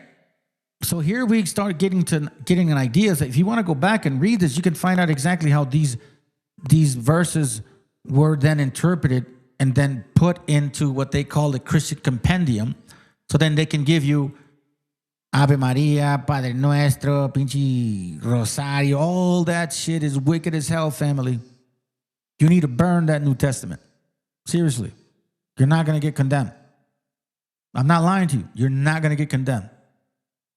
Look it up. I'm telling you exactly where all that came from. It's not like just me saying, oh, don't believe it because, you know, that's not true. I'm telling you where those things came from. So go back in that book and read about it, and then you're going to see, holy shit, I've been worshiping a demon. Yeah, you have. But you know what? You weren't the only one. We all were. Do you understand what that means? We all were misled. Monophysicism. Cyril held that the divine and human substance, or nature in its abstract sense, were complete and unconfused in Christ. They could be separated only in thought by theoretical concepts, since the concrete Christ was the divine logos incarnated in the God-man. You see this? Monothelitism. The Emperor Heraclius attempted to win back the Monophysites to to unity by speaking of one energy or action in Christ, but this resulted in the controversy over monotheism and monergism. Maximus, a confessor, clarified these doctrines by insisting that in Christ there are two wills and two energies, representing respectively the fully coordinated and divine and human nature. I mean, think about it, family. This is where you're getting all your doctrine from. All these theologies, all this Christendom. When this white man says, "Oh yeah, our forefather is Jesus," yeah, he's not lying. Not lying one bit. This is also from a book called Christian Worship, Its Origins and Evolution, page 261, regarding actual festivities and stuff like that. It says, what were the influences, we may ask, which led to the adoption of these dates? Several answers have been possessed, which I will here enumerate. First, the Saturnalia of the Roman calendar were considered to have been determining motives. An endeavor was made, it was thought, to turn away the faithful from the observation of this popular festival by directing their piety to the remembrance of Christ. See? So like, for example, if you believe in Saturnalia, okay, that's fine. Let's just dress it up as Christ. Still believe in the same concept. Same thing, it just has a Christ face. That's it. It's like a white Jesus. I don't want to believe in a white Jesus. Okay, fine, we'll give you a black one. Is that good? Yeah, okay, that's better. Just like that, fam. Once again, first, the Saturnalia of the Roman calendar were considered to have been a determining motive. An endeavor was made, it was thought, to turn away the faithful from the observation of this popular festival by directing their piety to the remembrance of Christ. This motive must be discarded, for there is no coincidence between the two festivals. The Saturnalia began on 17th of December and were not prolonged beyond the 23rd. Really? They were. So he says this at this time, which this is why I read it to y'all, in 1903. So what's going on right now, family? When you look at Mexico, they start their fucking parties in December. And if you look at that birth, 17th of December through the 23rd, that's how many days? 18, 19, 20, 21, 22, 23. 6 days, right? On the 6th day, what happened? On the 7th day, he rested, remember? Which is the 22, 20, 23, 24, 25. And he died on Passover, remember? And he came back to life, remember? It's the same concept. No different. A better explanation is that based on the festival of Natalis Invicti. Okay, so he's saying, like, here's exactly where they got December 25th from, which appears in the pagan calendar of the Philocalian collections under the 25th of December. Christmas Christians cannot prove to you this day that is in the Bible, and yet they still celebrate it, which means they are completely spiritually connected to who? Dionysus, Mithra, Sol Invictus, Jesus. They're Roman gods. This is why they feel so proud of that New Testament. This is why they act so fucking, how can I say this? So disgusting. They claim to believe in this character that supposedly loves everybody, but they supposedly you got to be a Christian, and then when you're a Christian, then you don't speak Spanish, and you look like a Mexican, but you're not white looking, they'll deport your ass because you're not one of them. But they came to preach Christ. This image of Christ has killed millions of our people. They've killed each other for the image of Christ. And what has it done for you? Nothing. You are basically worshiping a devil. That's what you're doing. The Invictus is the sun whose birth coincides with the winter solstice. That is with the 25th of December, according to the Roman calendar. So for all you stupid ass BHIs, they'll say like, well, that's the white Jesus. We have a what do you call it? We have a black one. You're still celebrating the same shit. You're still celebrating the same shit. You're no different. You're the same shit. You're just worshiping an image that looks like you. But the concept of Jesus has nothing to do with the New Testament or the Apocrypha, for that matter. Then it says the worship. Here it goes right here, fam. So it's like I said, it's a combination of faiths. Persia was from so Mithra was from Persia, right? And then that theology influenced Rome or in Greeks because they liked it. So then they infused that theology with their theology. And this is why you get so many similar dates. Mithra was the same concept. Mithra, born of a virgin, broke bread, bread and wine, same concept. You eat the bread as his body, you drink the wine as his blood. The bridegroom concept, turn water into wine. Let's see what else. He was a savior, born of a virgin, born December 25th as well. All right, same thing. You can look it up. I'm not lying. Look up these names. The worship of Mithras, or speaking more generally, of the sun, S-U-N, was widespread and popular in the 3rd and 4th century, right? The Council of Nicaea. That's why the Council of Nicaea was created. At that time, they had to consolidate power, and they preferred the Christmas Christian religion. And at that moment, they passed a law. Anybody else tries to preach their religion, we will kill you. That's a fact. That's a fact. The worship of Mithra, or speaking more generally of the sun, was widespread and popular in the 3rd and 4th century. One is inclined to believe that the Roman Church made the choice of the 25th of December in order to enter into rivalry with Mithraism. This reason, however, leaves unexplained the choice of the 6th of January. Well, what did they use it for? What did they use the 6th of January for? The visit of who? Yeah, the 3 kings.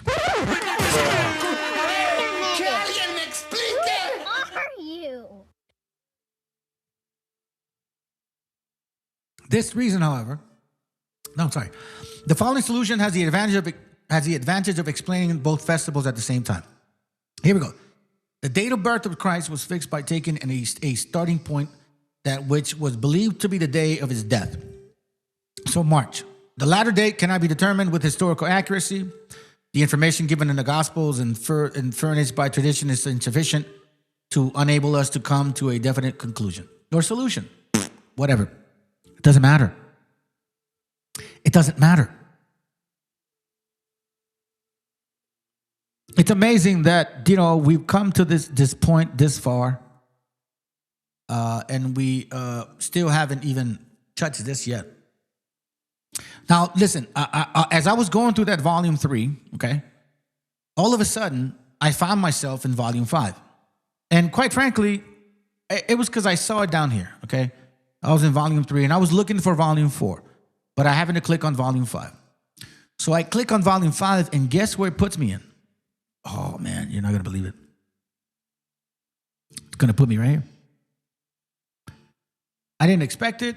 I wasn't looking for it, but I was definitely studying it. So that's why I know that, our Creator, blessed be Him, that puts all that power and wisdom in our minds. This does not come from me. I am not this smart, family. I mean, maybe I'm smart, but there's no way that I could do it myself. You get what I'm saying?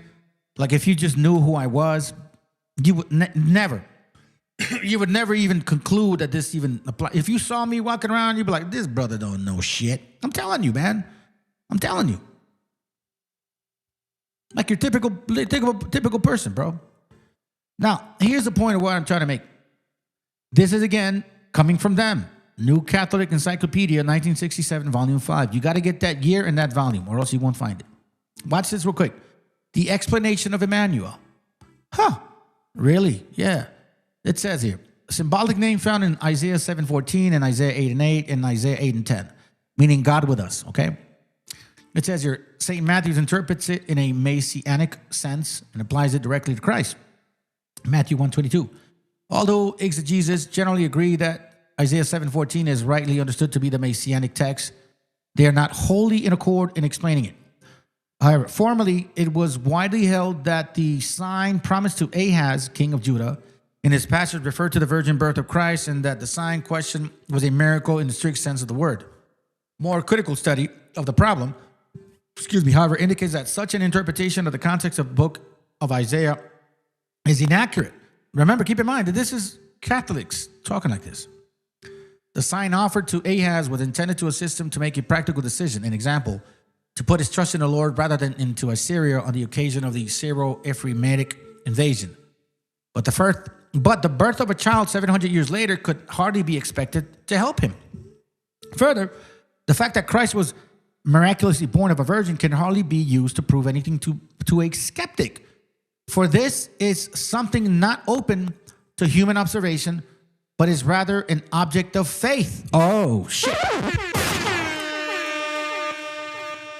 You see this? They're saying it themselves. Do you understand this now, family? New Catholic Encyclopedia. This is them, Catholic University of America. They're saying this to you themselves regarding this Emmanuel concept that Jesus was in there, Isaiah 7. Bro, they're telling you, nah, we can't really say that. Can't really say that. Why? Aside from this, the text does not clearly speak of a virgin birth. For the technical Hebrew term for virgin is not used here, but more of a general term, alma, that means maiden or young woman. Finally, the child is associated with the contemporary scene, 7:15 and 16. Thus, modern interpreters understand the sign more in accord with the sense that the word usually has in the Old Testament. An example, meaningful, effective indications of God's intervention.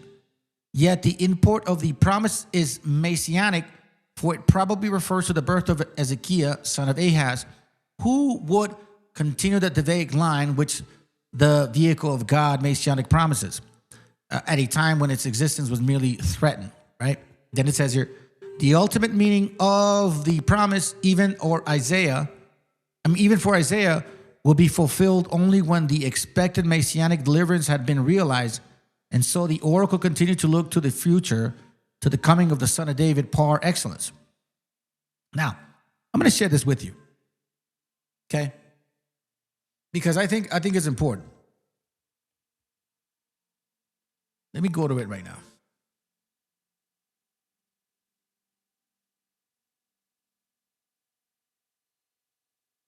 Let's check it out. I'm going to use the Oxford translated. Hold on a second. Isaiah 7, okay? So I want you to pay attention to this here. When you read Isaiah 7, it's in a summary, it's basically talking about Judah, okay, and Ephraim. And Ephraim is going to team up with Assyria to attack Judah, okay? That's what's going on in chapter 7. So here Isaiah go out to meet Ahaz. The Lord is telling him that, hey, listen, I know that, Ephraim's thinking evil and they're going to come against you, but don't trip. It's not going to happen, right? That's what he says. The head of Ephraim is Samaria, and the head of Samaria is the son of Ramallah. And, you got stupid ass BHIs, and they don't even see the bigger picture of this, right? Because they want black Jesus. But they don't even realize what's going on here. And then Isaiah said, hear them, O house of David. It is too little for you to weary mortals, that you weary my God also. Therefore, the Lord himself will give you a sign. Look, the young woman, virgin, supposedly, but it's a young woman, is with child and shall bear a son, and shall call his name Emmanuel, God with us. So pause for a moment. We're talking about two nations going to war. What does a pregnant woman have to do with this? What does a pregnant woman have to do with this? Right? Okay. You guys can see this whole concept. You can read the notes here that there's like some type of symbolism in a sense, right? But here's where I want to make my point. Well, let me see if I can. I don't have my phone with me.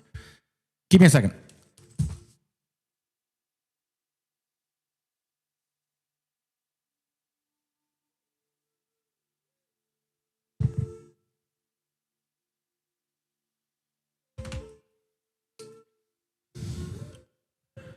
All right, let me get a close-up here real quick because I don't want to miss anything. Let me see. Hold on. Go back here. 7. Okay. So 14 says this. Hold on. Let me make sure I don't pass it. So 14 says, therefore the Lord will himself give you a sign. Look to the young woman. Okay. All right. Now on the bottom, if you see the actual explanation, it says Isaiah's reply emphasizes the Lord's own sign. Example, the birth of a child, Emmanuel, God with us, to express the Lord's commitment to defend Jerusalem. To express the Lord's commitment to defend who? Jerusalem. That's why it said God with us. It's not an individual, nor is it a child, nor is it Isaiah's child. No, there's no scripture that says Isaiah had a child, nor is it Ahaz's child. Because if you read chapter 5, 6, 7, 8, 9, you're going to see a timeline and actual history. Why? Because we've been fighting for a long time. Now we're taking out other nations to go help us to fight with our brethren. Then it says the young woman is not identified. She may be either the wife of Isaiah, right? Chapter 8:3, or the king of Ahaz. Although 7:14 is cited in Matthew 24 to prove for the text of Jesus, yeah, whatever that is. It says the pantheon, Alma simply means young woman. Okay? So why is this important to understand? How come we have to look at this in that type of sense? Okay, let me give you chapter 8, okay? And the story keeps going on. Then the Lord said to me, take a large tablet, write it in a common character belonging to the Mahar Shalal Hashbah, and I have attested for me, be reliable witness, the priest Uriah and Zechariah son of, hold on, my bad. Son of Jeberiah. All right, let me get to the point. I'm going to read verse 7. Here goes right here, okay? All right. Matter of fact, verse 5. Then it says, Lord spoke to me again, because these people have refused the water of Shiloah that flowed gently. You're talking about, who is he talking about? He says, these people. Who is he talking about? The northern kingdom. Okay? And melt in fear before Rezan and the son of Remaliah. Therefore, the Lord is bringing up against it the mighty flood of the waters of the river, the kings of Assyria and all his glory. It says, I will raise above it all its channels and overflow all its banks. It will sweep on into the Judah as a flood and pouring over it. It will reach up to the neck, and its outspread wings will fill the breadth of your land, O Emmanuel. Who are you?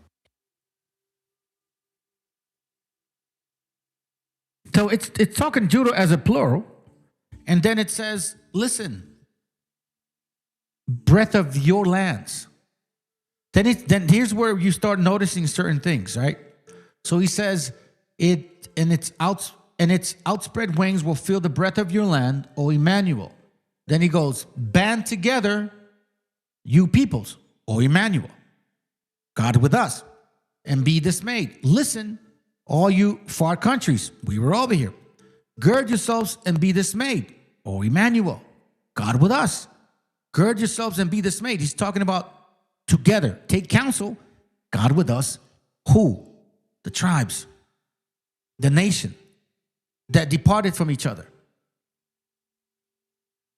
But it shall be brought to naught. Speak a word, but it will not stand. For God is with us, O Emmanuel.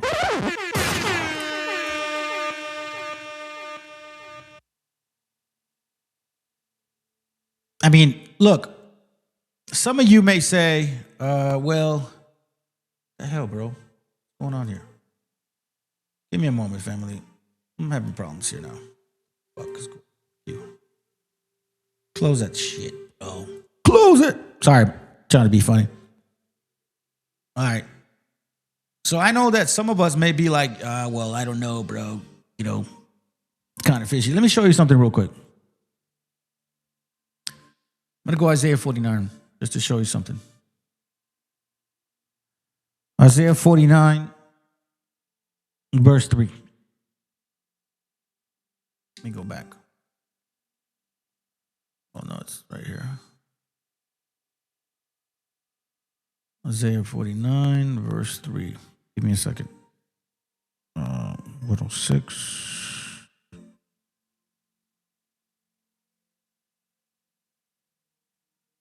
Okay, here it goes. Verse 3. It says, and he said to me, you are my servant, Israel, in whom I will be glorified.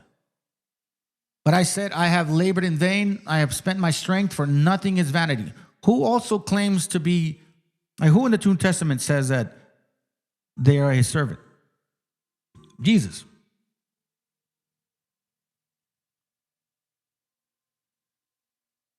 That's what it says. Then it says here, I'm going to skip it to verse 8, so you can see exactly what we're talking about here.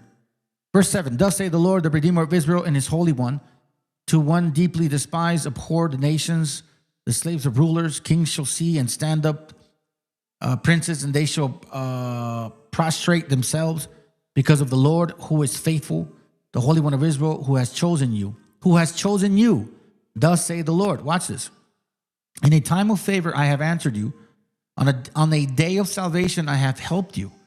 I have kept you and given you a covenant as a covenant to the people, to establish the land, to apportion the desolate heritage.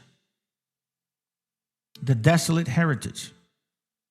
To apportion the desolate heritage. When I was reading that, you know, I obviously, you know, you really have to take time and let this simmer and discern and all that.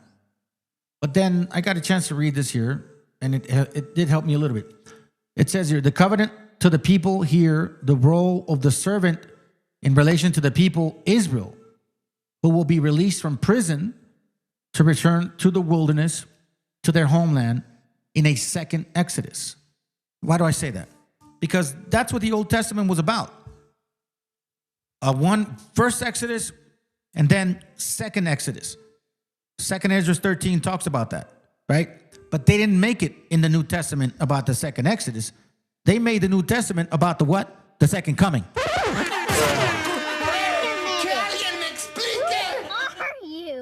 The second coming. They didn't make it about the second Exodus. They made it about the second coming. And what does that say to you? What does that tell you? If you go to Isaiah 52, you'll even get a little bit more help on verse, verse 2. Sorry, 51, 52. It says here, hold on. Shake yourself from the dust, rise up, O captive Jerusalem. Loose the bonds from your neck, O captive daughter of Zion. Remember a woman? So a woman relates to her children, correct? Right? Verse 6, therefore my people shall know my name. Therefore in that day they shall know that it is I who speak. Here I am. And when we talk about that day, when that day did happen, nothing happened that day.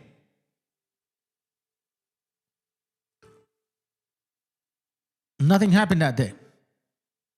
A lot of us go to this still to prove that this is like a Jesus concept. Right? A lot of us do that. Let's read on the bottom real quick. Check out what they say about this real quick. Other figures identified with the servant included the prophet Jeremiah, who was persecuted throughout his life, King Josiah, who was killed by the Pharaoh Necho at Megiddo, King Joachim, who was exiled to Babylon, right? So here we get an explanation of the suffering of this particular individual or this nation. Here's where I get a little bit with my questioning, okay? Here on the bottom it says here, therefore I will allot his portion with the great. What do you mean you will allot his portion with the great? I thought he was already great. And he shall divide the spoils with the strong, because he has poured out himself to death. and was numbered with the transgressors, yet he bore the sins of many and made intercessions and transgressors. So like, when you read that, you're like, it's got to be, it's got to be Jesus, right? It's got to be Jesus. But yeah, you go to verse 10. Yet it was the will of the Lord to crush him with pain when you make his life an offering for sin. And he shall see his offspring and shall prolong his days. Jesus never had kids. Now, some will say, well, the translation or concordance, it talks about this and, not using that sense. Again, Isaiah 53, you're right. It's a I don't want to say it's a complicated chapter, but you can write it in different ways. Yeah, you can interpret it in your own sense.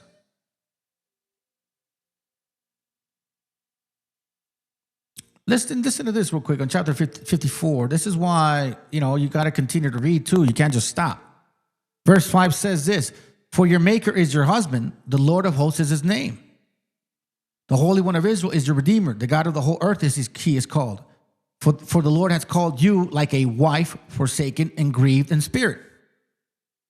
Are we females? Are we women? No. The woman, the virgin, the maiden, a new spirit, right?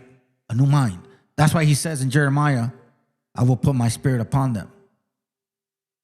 For the Lord had caused you like a wife forsaken and grieved in spirit, like the wife of a man's youth when she is cast off, says your Lord God, says your God.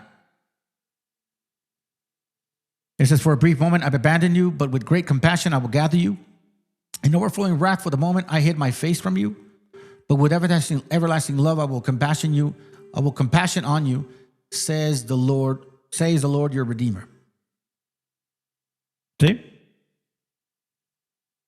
So, and then keep in mind, look, I'm going to take you back to this, great. And again, okay, I'm almost done, because I only said I was going to go 2 hours. Okay, I already put that in my mind, family.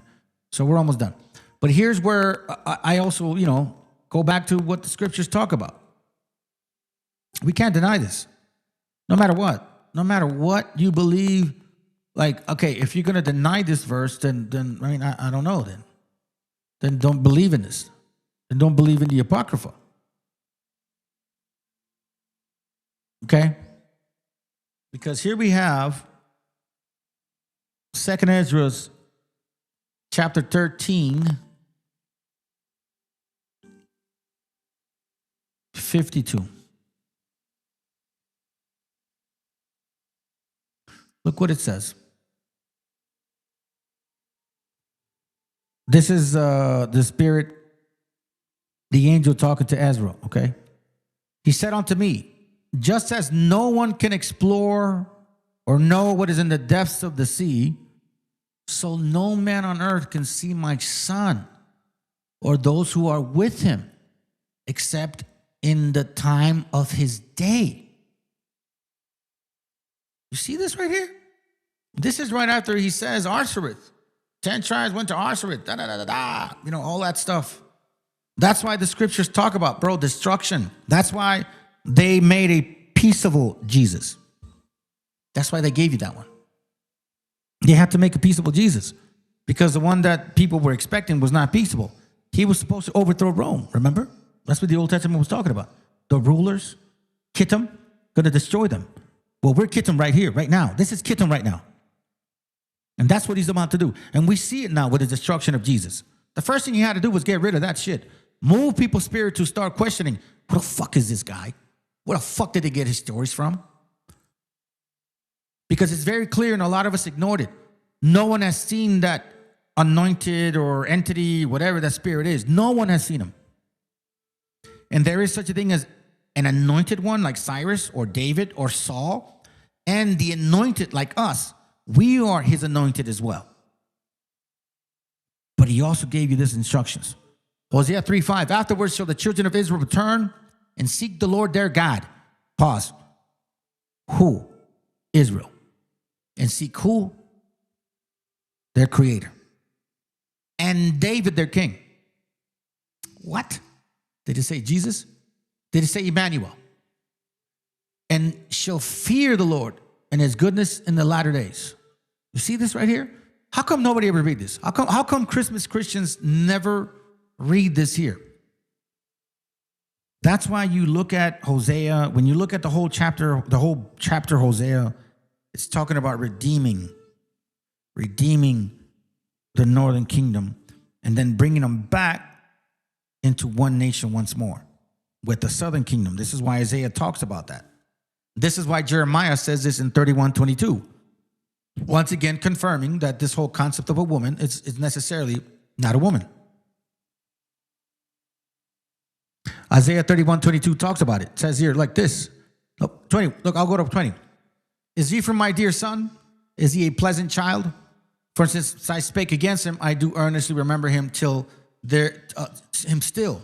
Therefore my bowels are troubled for him. I will surely have mercy upon him, saith the Lord. By the way, I'm using this translation so I don't have to go through the Oxford to look for it, because it's basically saying the same thing. Set thee up wayward, make thee high heaps. Set thine heart towards the highway, meaning the mind towards what?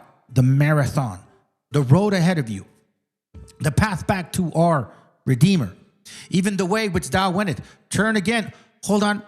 Turn again, O Virgin of Israel. Is that a girl? Is that Mary? Is that Jesus' mama? Mama, they talked about you in Jeremiah. No, man. O Virgin of Israel, meaning newborn, meaning new mind. Turn again to these thy cities. How long wilt thou go about, O thou backsliding daughter? For the Lord had created a new thing in the earth. Who's a daughter? A woman shall compass a man. What does that word compass mean? It's a compass. You know, what you use to direct yourself. Let's say you get lost. What do you do to get back home? You use a compass to get back home.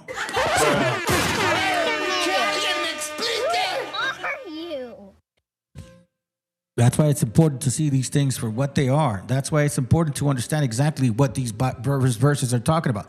That's why I remember one thing for sure, that I started waking up even more when I read this verse. Isaiah 51:1 says, hearken to me, ye that follow after righteousness, ye that seek the Lord. Look unto the rock whence ye are hewed, meaning your heritage, not Jesus. He's not your father. And to the hole of the pit whence ye are digged. Where did we come from? Abraham, Isaac, and Jacob, right? You need to know the story of Abraham. Where did he come from? Ur of the Chaldees. What happened to him? You need to understand all of that process, because you'll start seeing the similarities of us, them, and all those people. Look unto Abraham your father, and unto Sarah that bare you, where I called him alone and blessed him and increased him, which is why he's calling you alone. He's not going to call a group. It don't matter how many people you got in your churches. Y'all are all fucking sinners, rapists, and fucking pedophiles and shit. Oh, you're not seeing your own Christmas religion? Prove to me once again, bro, all of these things did not occur. I'm going to give you one more link because I got to find it. I got to find this link. Hold on a second. Let me see the history.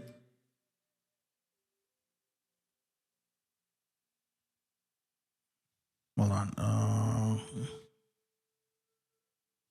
Oh, it's on the other one. Hold on. Oh, this right here. Okay, here it goes. Boom. All right, so this link right here, I'm going to give you a little history, and then we can move on, and that's it, man. I think this is the powerful lesson today. Hopefully none of you guys are offended. It says here, the Mithra and Mithraism, Iranian religions and beliefs, okay? You have to understand that. Worship of Mithra dates back approximately 4,000 years to Persia, which is now the modern Iran. You understand this? So this belief in this Mithra has been around for a long time.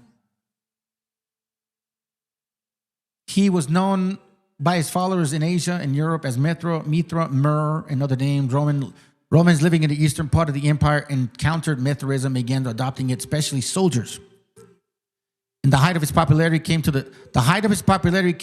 in the 3rd or 4th century AD, after which it faded away because a decree banning all non-Christian rituals.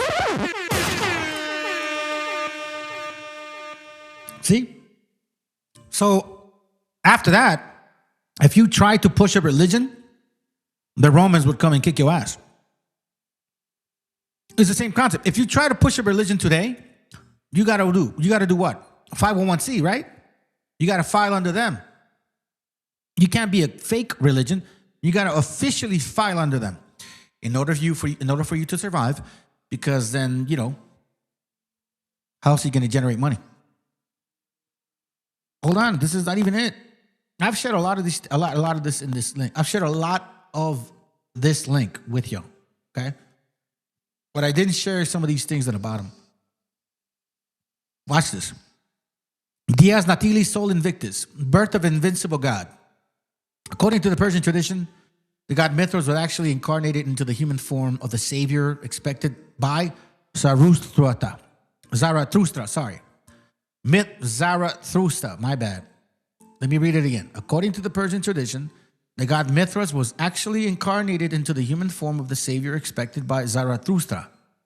Mithras was born of Anahita, an immaculate virgin mother, once worshipped as a fertility goddess before the hierarchical reformation.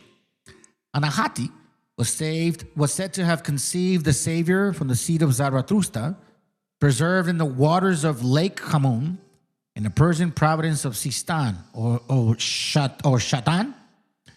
Mithras' ascension to heaven was said to have occurred in 200 before Common Era, 64 years after his birth. This birth took place in a cave or grotto where shepherds attended him, regaled him with gifts at the winter solstice, December 25th.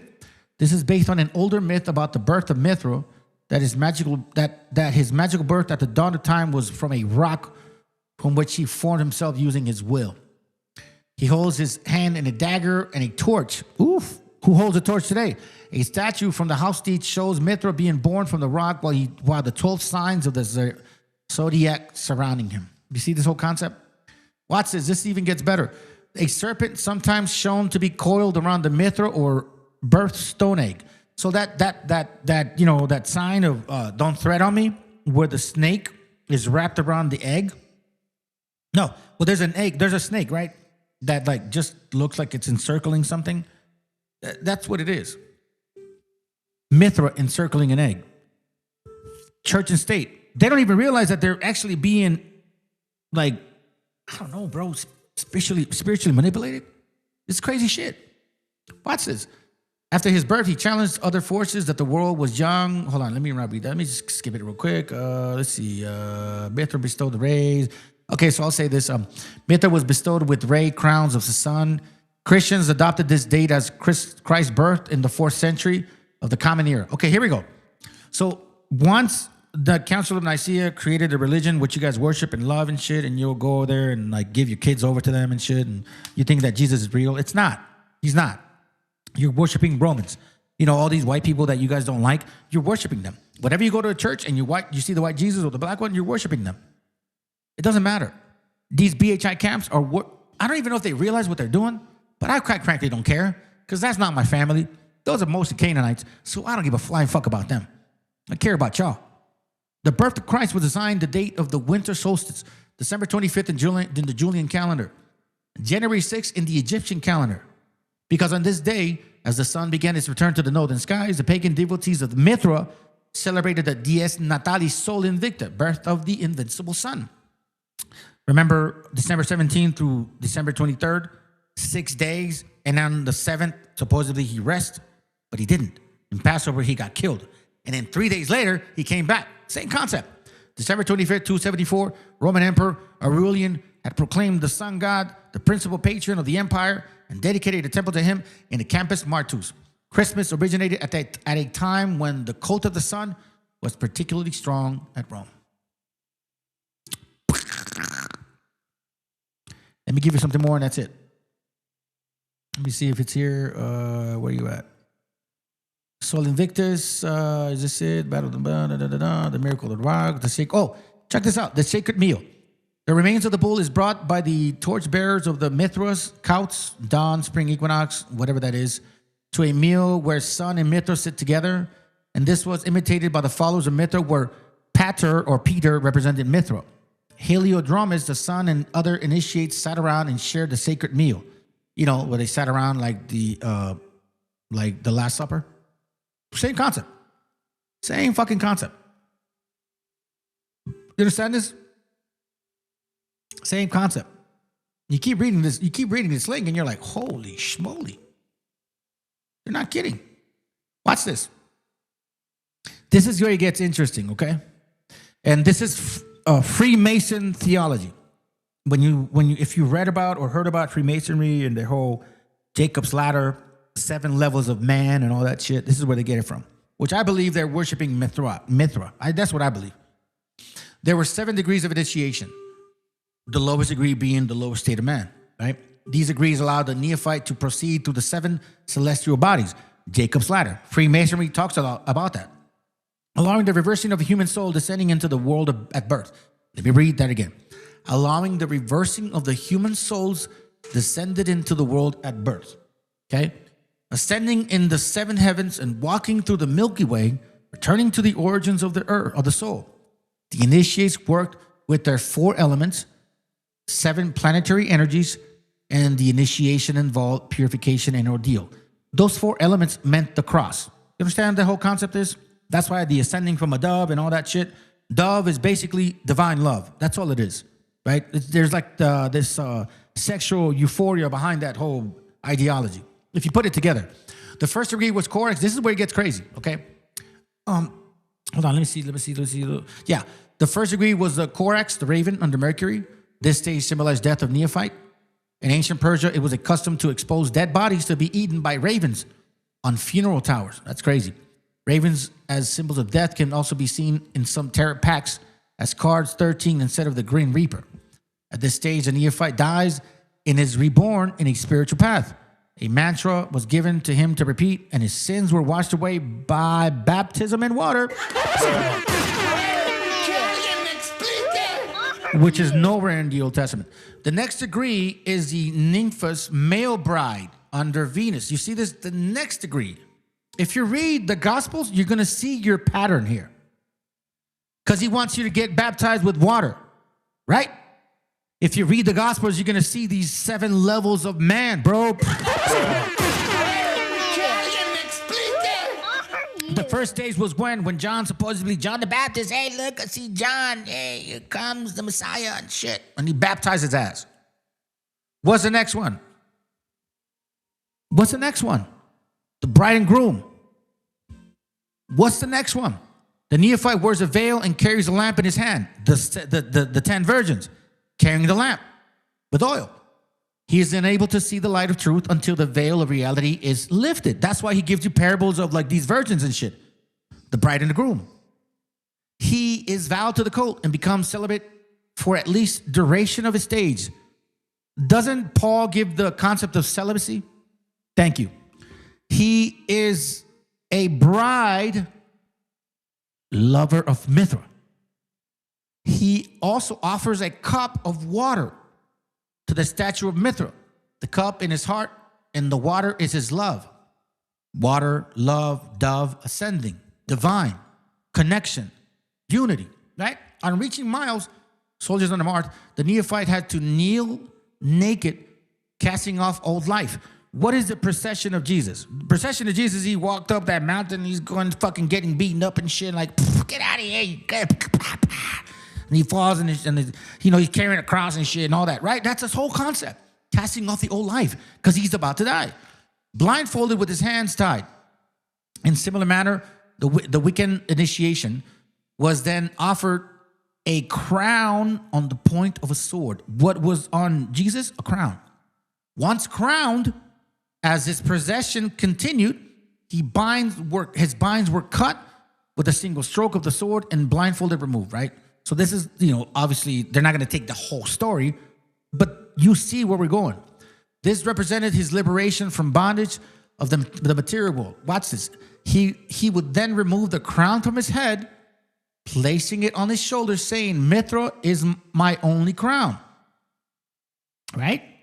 This symbolized the removing the head itself, allowing Mithra to be the guide. The meaning of the first part of Tale-Seen Songs of the Macrosm refers to this and to the initiation.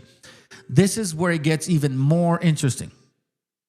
At this stage, the neophyte starts the real battle against his lower self, A soldier is one actively struggles with the real enemy. The stage of Leo, lion, is first of the senior degrees and is under Jupiter. He is entering he's entering the elements of fire. Remember how some of these guys try to use like, oh, he's going to put you to fire and shit. Therefore, the lions were not allowed to touch water during the ritual. And instead, honey was offered to the initiates to wash his hands and anoint his tongue. The lion carries the food for the ritual meal that was prepared for the lower grades of the ritual feast and take part. Lion's duty included attending the sacred altar flame. The ritual feast represented Mithra's Last Supper. The ritual feast represented Mithra's Last Supper of bread and wine with his companions before his ascent to the heavens in Sun's chariot. What happened after Jesus was supposedly, killed on the cross? The heavens opened. The heavens opened. Didn't the heavens open? Didn't the heavens open? If you read the 7 levels that they're talking about, you're going to see this stuff in the Gospels. There is so much that you guys don't understand or know that doesn't make you unknowledgeable. It just makes you unaware. That's it. So this concept of like, oh, well, I'm just going to stick to what I believe. No, you can't do that no more. You cannot do that no more.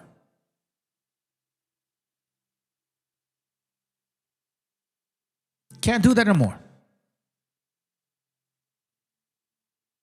You're either this, or you start letting your family know that you ain't that. Time to wake up, man. This ain't no more games no more. Time to put that fucking stupid New Testament to the trash, homies. And I know that some of you guys are going to be, whatever. I don't care. Quite frankly, I don't care. Prove me wrong. Show me where else these parables came from. And then maybe I'll go back to it. Constantine's mother supposedly discovered the true cross where the Church of the Holy Scroll. Yeah, I'm sure. I'm sure, dude. It's funny and shit. Hey, what up, brother? Good to have you, man. What up, sis? You made it to the party. You made it to the party. Oh, good. Oh, praise to the Most High. I want to show these pictures to you guys real quick. So you guys can understand. They say it to you all the time, bro. See, they say like, oh, the problem is Christianity. No, the problem is Catholicism, but they're Christians. That's what they say. This is from The Image of the Beast. The problem is Catholics, but you guys are all Christians. This is crazy. The greatest lover, artist, poet, musician, genius, pope, and scientist of all time, His Majesty, the devil.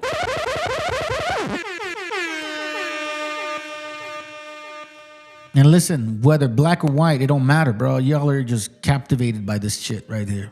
BHI is stupid for following for that shit. But now, you know what? The thing is that Canaanites are just stuck with it. They can't get around it no more. Because even if they tried, they still wouldn't figure out no other way to do it.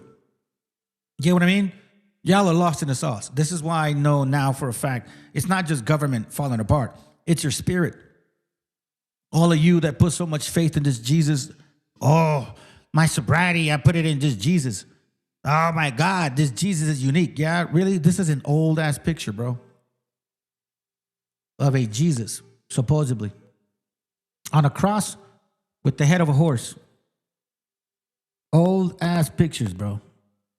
Old. This is before Jesus. Way before it. If you guys look up Druidic, like Druidism, they expected a Jesus. He was on a cross. Krishna was also on a cross, nailed to the cross with nails in his hands and his feet. These are not fake stories. These are true, legitimate sources that you guys can, look for yourselves, find yourselves, and you don't have to prove it to nobody, bro. You need to prove it to yourselves, because that's what it's about. There's no more games here now, man. Too much has gone on. Too much, man. I don't care, bro. If you guys get offended, well, maybe that was my job since the get-go. Other than that, we're done. Thank you very much for being here, family. I appreciate you guys. I hope it was edifying. I hope I hurt some feelings. You know, obviously that's always appreciative. And I mean that in a very sarcastic way. Because I'm not like that. So anyways, I'll play a couple songs and we out. If you guys have any questions, you know what I mean? Like, if you have any questions you want to post right now, I'll answer them. I'll give you guys a couple minutes if you want to share something. If you want to come up, maybe 15 minutes, you know? Let me know. Here, I'll give you guys like 15 minutes. And we're talking about brothers or sisters that have been watching this channel, you know what I mean? I'm not trying to sit here and argue with you guys. If you've never been here before, now you want to... I mean, you want to debate, I'll debate you any fucking day. But I'm not trying to do that right now. I'm posting this link up in case you guys want to jump on, say something, share something. Maybe you guys were like, yeah, I was confused about that too. And, you know, I had some questions. I'm glad you brought it up. I'm glad you clarified it. Because I'm not the only one. Nor will I be the only one. I'm going to make this channel available for brothers and sisters that understand what I'm talking about. And maybe, just maybe, bro, I'll be the moderator and I'll start seeing who wants to debate this topic. Like, if there's anybody that wants to defend the Matthew, Mark, Luke, and John, go ahead, show up. If you want to defend Acts, Romans, Corinthians, Ephesians, all that epistle shit, bring it on. Revelations, bring it on.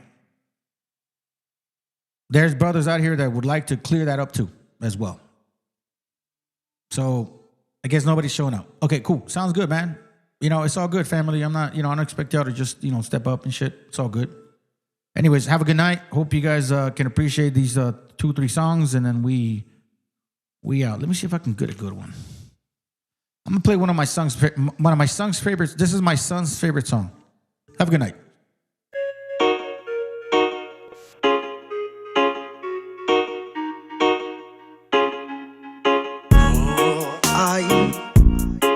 Para pensar si hoy queda más que reír por lo que nos hizo sentir.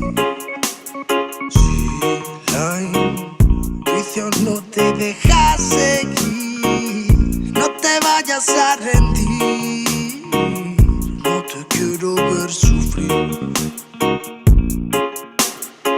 Escúchate, lucha, que mucha de tu fuerza nace de ti. Vas a ver que alimañas muerden tus entrañas, con sus artimañas extrañan tu fin. Sigue pues si tus pies tocan el suelo, el anzuelo no tira de ti. Grita fuerte si la vida te duele, que vuele el dolor, lo expulsamos de aquí. Dame ya nago.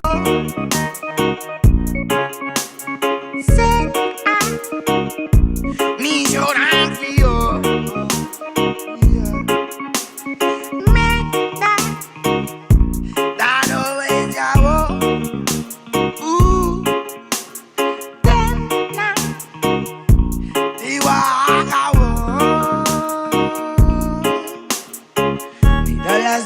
Antes de perder las formas, sé la luz del sol cuando no lo puedas ver. Cierra su boca cuando te hablen de más normas. Todo lo mal montado se ha de romper. Aunque que tú te rompas no hará más que estorbar. Si es bajo el castigo y mando de Lucifer, en verdad tú sabrás con lo que te conformas. Y yo con el super amor traer.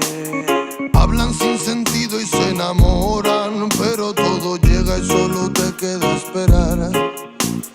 Pasan los segundos y las horas y sin darte cuenta todo vuelve a comenzar.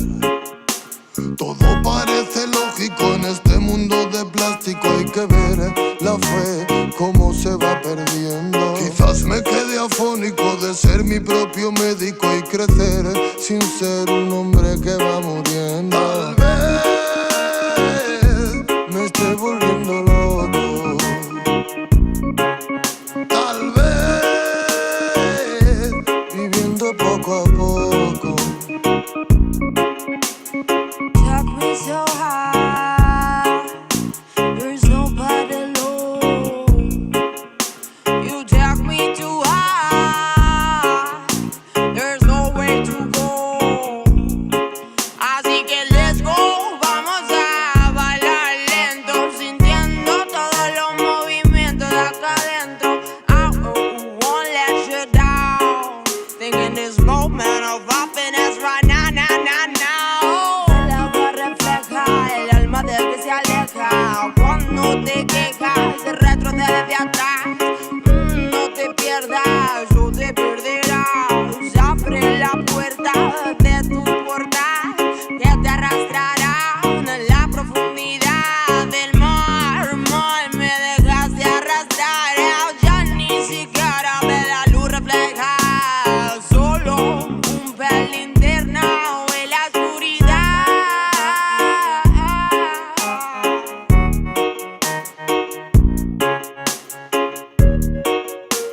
pasado. Andaba a golpes con la tristeza, me aportó riqueza, me otorgó sabiduría, pues se dibujaba en todas mis piezas. Yo con alegría le daba color después. La aguja sigue girando, tiempo parece burlar de mí. Dijo que sanaría esperando, pero creo que la espina aún sigue ahí. Con los dedos no voy palpando, cierro los puños, escapa de aquí. Agonizando, no me espera el tiempo, no voy a esperar por ti. Nuestras huellas en la orilla se han borrado por la marea. Si esas estrellas ya no brillan, las entiendo pa' que veas. Sea donde sea, bajo la tormenta o dentro de la odisea, donde arañas cubren el cielo de tela, los aviones nadan y los barcos vuelan. Aunque parezca que va bien, no sabes bien si va mal. Besos que pueden doler, ojos que pueden matar. Tengo mi alma en el almacén encerrada, mi corazón está en huelga, mis sentimientos en ámbar. Gente que la mala dijo que estaría presente, fallaron como nunca, se fueron para siempre. Millones de razones para vengarme, pero a veces duele más actuar indiferente. Como no quieren ver ahogados, tenemos branquias y cerrados los bronquios como la mente de un guardia. Yo soy la montaña y vine con la cordillera. Más cojones que tu ganga tiene una madre soltera. Tú cúbrete si suena mi tu. A mí la tengo soldado fumando de su palulu. Ni un conjuro de grimorio me lo salva del velorio. Pa' tener pila valorio se matan vestidos de emporio. Y yo no quiero una pistola, estoy soñando que la vida que quería me llega a tiempo. Desde que yo la vi sola, loco ando. Vino a verme cuando el sol se estaba poniendo y se dejó una pluma y se perdió en la bruma. Nunca se despidió de mí, nunca se despidió de mí. Vivo en un mundo que parece roto y sé que no, porque todo es perfecto y lo debo plasmar. Me fumo un trocolor tras otro y lo veo todo otro color. Me siento libre porque vuelvo a conectar. Mi gente sufre y no lo puedo evitar, más que dándole consejos siempre desde la humildad. Es su camino hacia la fraternidad. Solo puedo que enseñarles a respetar y amar. Con esta bendición, como no voy a aprovechar los códigos que llegan, los tenemos que aceptar. Si me reencarné fue para ayudar y no para malgastar mi tiempo en beneficio del mal. En la unión nace la fuerza y eso nos hace juntar las ganas que siempre tuvimos para iluminar a la gente que se le ocurra y la malla armonizar. Vinimos para dar fuego a la que no nos va a quemar. Arda y por dentro la llama, no puedo contener la ras. Churruscao el corazón, el armazón no puede llegar a pesarme más. Si abro la boca, tu tumba al suelo, me muelo a diario y sobrado de gas. Escupo ristas perfectas, paladas de versos eternos, no mueren jamás. Cuando acabe mi condena, me vi muy solo y perdido. Cada vez más negra la flema, más elegante el problema, pero planté cara a todos mis enemigos. Recuperé las ganas, las fuerzas y el garbo. Dedico requiems a mis diablos, que aquí estoy vivo de milagro. Delicadas flores crecieron entre los cardos. Me dicen vienes más delgado que de costumbre. Será de tanto que he bailado en el alambre, que a tanta pena es mejor no ponerle nombre. Llevamos la música en vena, nuestra sangre.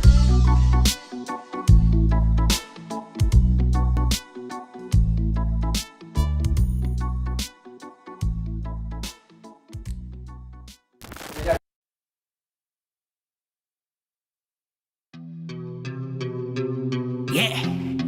Oye, es nada más y nada menos que el motherfucker Blasio Mike de Plaza de Kings. Estos bebés son Big Papo, no sean rebeldes, deja el rebel. yo no me quede, yo me hospede junto a Belzebú. No me remete, plebe, no soy leve como tú. Si hay algo que no muere, eso es el hip hop Perú. Y para estos pericotes traje una chica perica. Atrás te voy a mostrar como dos monstruos rap trafican. No trate ni trepe, solo trote, señorita. Que tra, donde la sangre salpica. Se aplica, te explica, replica. ¿Pa' qué? Aplica, practica, suplica con fe. A mi perro grita, yo lo mataré, lo mataré.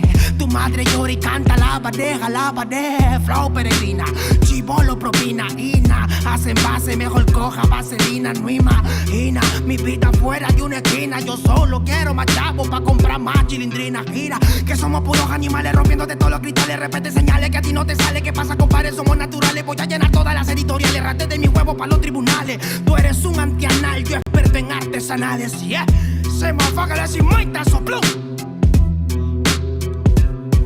Hey, Terco 92, B09 está en la casa, barrio. Escucha bien, así se hace, Yo. Tengo problemas de actitud y poca paciencia. Hablo si me da la gana, nadie me silencia. No quieren aceptar que pa' muchos soy influencia. La voz de los barrios que llega a tocar tu conciencia. Yo sé que muchos quieren llegar a ser tendencia y hacen lo que sea sin pensar en las consecuencias. Es la diferencia, yo mantengo mi esencia y ustedes por pegar han cambiado hasta de apariencia. Y no es que lo diga yo, pero la gran evidencia es que cambian de personalidad con frecuencia. Y no son locos con inteligencia, solo quieren un poco de atención con insistencia. No presumo en nada, hago todo a mi conveniencia. Por eso te doy una sugerencia: conmigo no busquen competencia, que llevo 10 años ganándole a la vida y lo sabe la audiencia. La firme, que ocurrencia, ¿cómo pueden joder sin prudencia? No se dan cuenta que mi experiencia es a base de exigencia. Mi trabajo es con independencia y el de otros de un productor depende de su permanencia. Sigo firme en la resistencia, dándole más rap en el track hasta por correspondencia. Que muchos disques evolucionaron, no es coincidencia. El dinero y la fama hizo que pierdan su decencia. Terco 92, cuando quieras, donde quieras. ¿Cómo? Sí.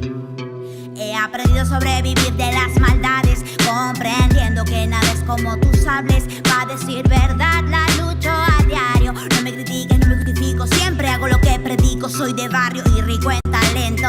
De una me sacan por mi forma de ser y mi acento en el yauca. Mi gente la está rompiendo por ser parte de este movimiento. Quiero saludar a las personas que nunca confiaron en mí, que hoy por hoy se partean cuando me ven venir. Bye bye motherfuckers, en estas líneas bye bye a fluir. Déjate llevar como hay people in the street. Yo. Déjate llevar como hay people in the street. Hey, hey, hey, oh, yeah, hey. 1, 2, 3, 1, 2, 3 es la torita aquí en la casa, primo.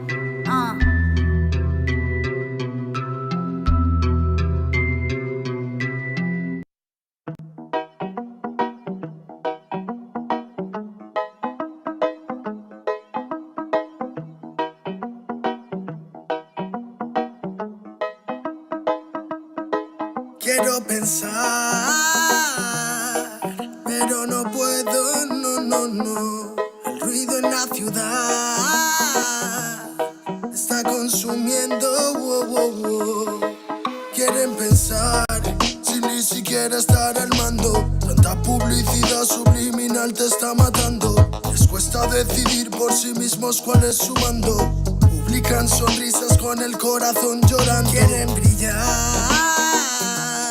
pero sin tener que valerse de tener sus ideas propias. Los veo a todos igual, solo son la réplica de la imitación de una triste copia. Obedece, la vida es un suspiro y envejeces. Te dejas distraer por estupideces y pierdes el eje. Te duele por dentro, entonces te creces, pero aceptas mucho menos de lo que mereces. ¿Y quién te ha dicho a ti que no puedes pensar sobre lo que le di, sobre cómo actuar? Lucha por ser feliz sin a nadie dañar y solo así podrás brillar. ¿Y quién te ha dicho a ti que no puedes pensar sobre lo que decir, sobre cómo actuar? Lucha por ser feliz sin a nadie dañar y solo así podrás brillar. Conserva tu juicio y tu intuición, más activos que el que lucha por lo suyo y no se rinde. Yo ya sé bien cuál es mi misión, y es contarte que el mal por su propio pie pronto se extingue. No caigas bajo su control, pues por la televisión es normal que mal lo pinten. Tú mantente firme en conexión con la fuente de creación, vivirás siempre de fin de. Dios abre los ojos, dime lo que ves. A tus propios hijos matándose por billetes. Niños por cada 2 por 3. Pa' unos es bendición, con otros por su causa pequen. Y yo que intento ser un ser crístico, voy bendiciendo hasta los diablos. Piensan que es cierto el mensaje típico.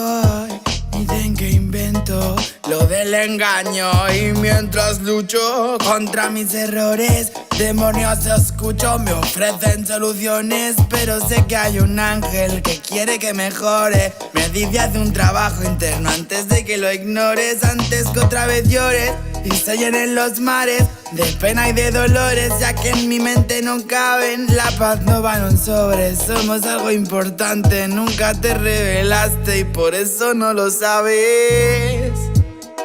¿Y quién te ha dicho a ti que no puedes pensar sobre lo que decís, sobre cómo actuar? Lucha por ser feliz sin a nadie dañar y solo así podrás brillar.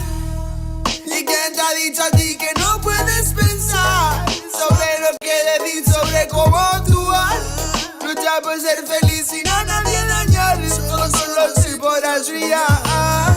Me desperté tan cansado, me sentía mal herido de todo lo que he pasado. No me quita lo aprendido, por dentro me he perdonado, pero casi no me olvido. Me desperté tan cansado, me sentía mal herido de todo lo que he pasado. No me quita lo aprendido, por dentro me he perdonado, pero casi no me olvido, no. Todos repiten lo que dice el referente. Discursos vacíos lejos de ser coherentes. De lo que no sabes será mejor que no inventes, que investigues y no te dejes lavar la mente. ¿Y quién te ha dicho a ti que no puedes pensar sobre lo que decís, sobre cómo actuar? Lucha por ser feliz sin a nadie dañar y solo así podrás brillar. ¿Y quién te ha dicho a ti que no puedes pensar sobre lo que decís, sobre cómo actuar? Lucha por ser feliz sin a nadie dañar y solo así podrás brillar. Quiero pensar, pero no puedo, no. El ruido en la ciudad está consumiendo,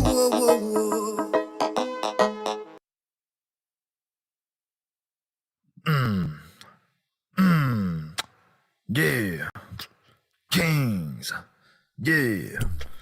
Coming straight out of denial, I'ma tell you about a great big liar. Yeah, but Egyptians was not white. Them college niggas ain't right. Built the pyramid. Look at them lips, look at them hips.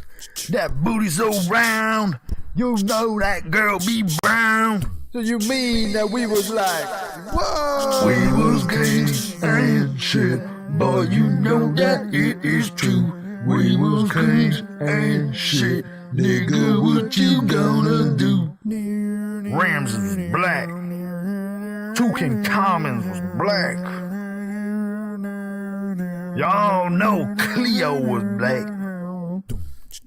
Who made it into space? Nigga, that was the black race. You're welcome. They're covering it up in the books. Bunch of cracker-ass crooks.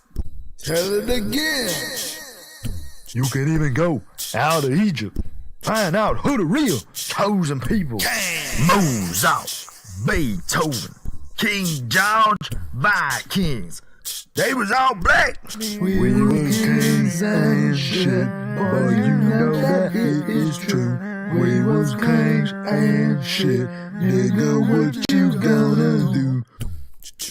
So what you saying is like, but what you all talk about is, do you mean that we was like, what? Our ancestors, blood ran through us, the hooligan battle of pressing oils.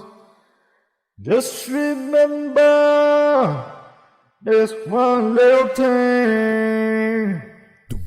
We was kings and shit, but you know that it is true. We was kings and shit. Nigga, what you gonna do? I don't even know what I'm saying no more, dude. Shit.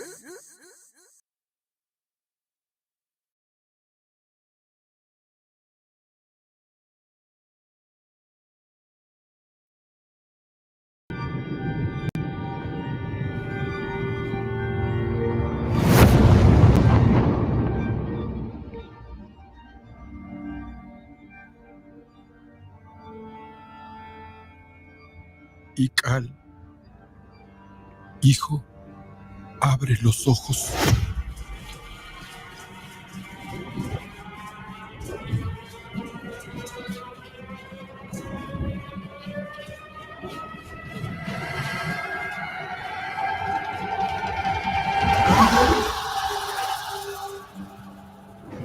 Tu cuerpo se queda con nosotros, pero tu espíritu debe seguir.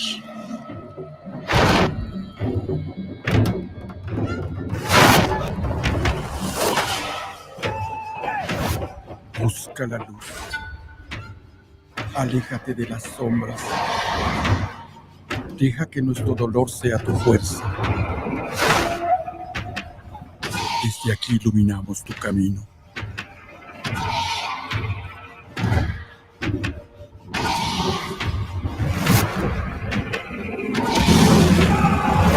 Lucha como nosotros ante esta pena tan grande. Yo soy tú. Tú eres yo.